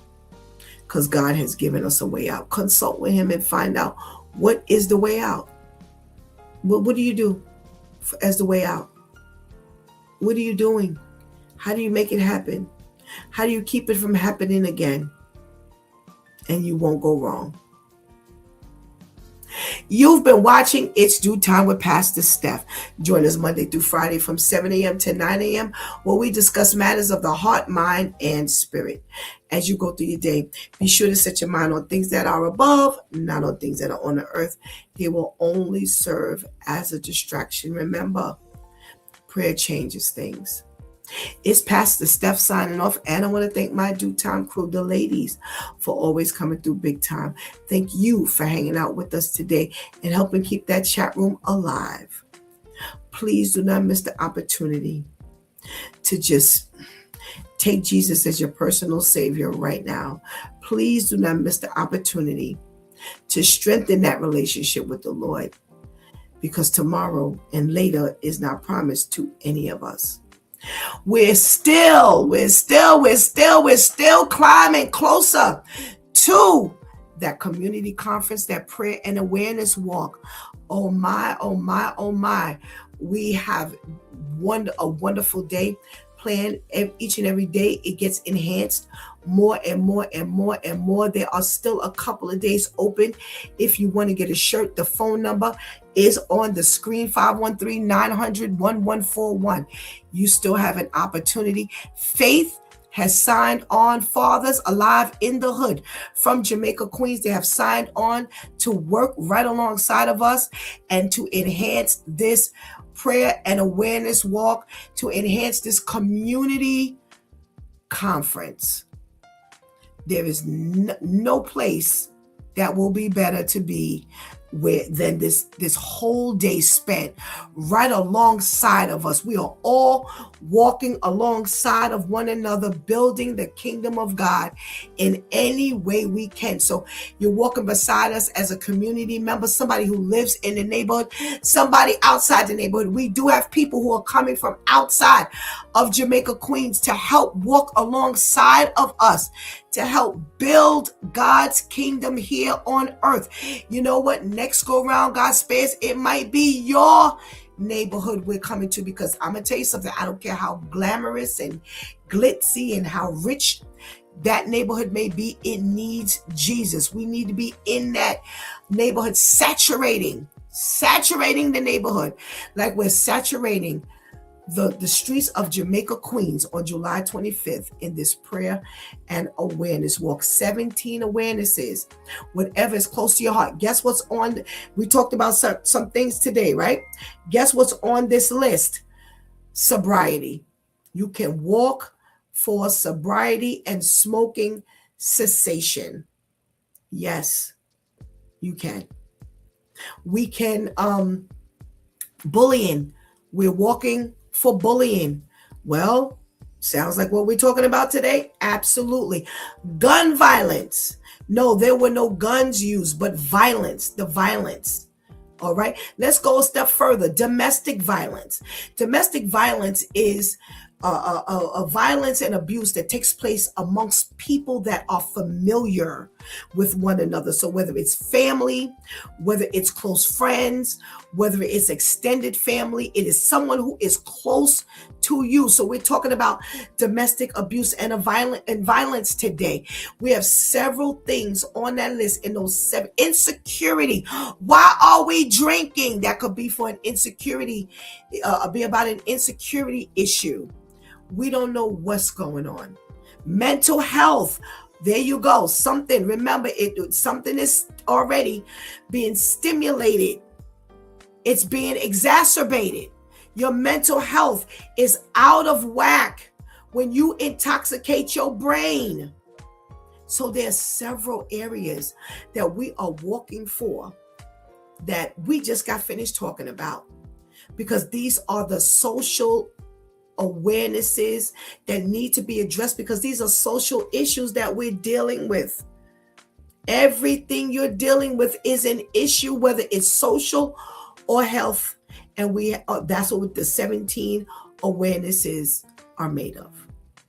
So don't miss your opportunity to just come alongside us and just help us just push and push to help make our communities better. our neighborhoods better, our homes better. We're going to be walking across Jamaica, Queens. We're going to be covering several zip codes.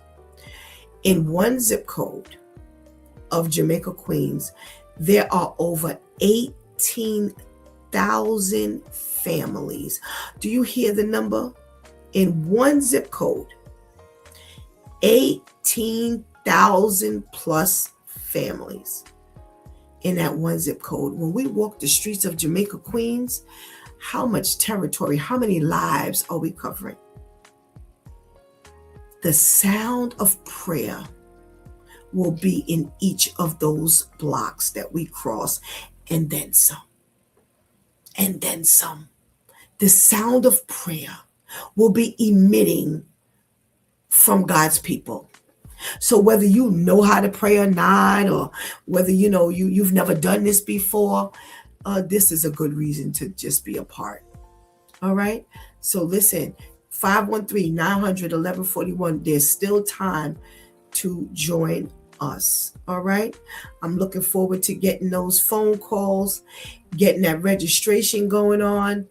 We are really, really, really doing some big stuff by the grace of God. And I just pray that you are all right alongside us. Well, until tomorrow, where is Therapeutic Thursday? And we will be talking about one of our awarenesses. I want you to make sure you join us because it's going to be good. Remember a few weeks ago, we talked about some stuff that was going to be going on at the conference, and it was really, really good. Well, guess what? We got somebody tomorrow who'll be doing the same. All right. Until then, God spares. I love you.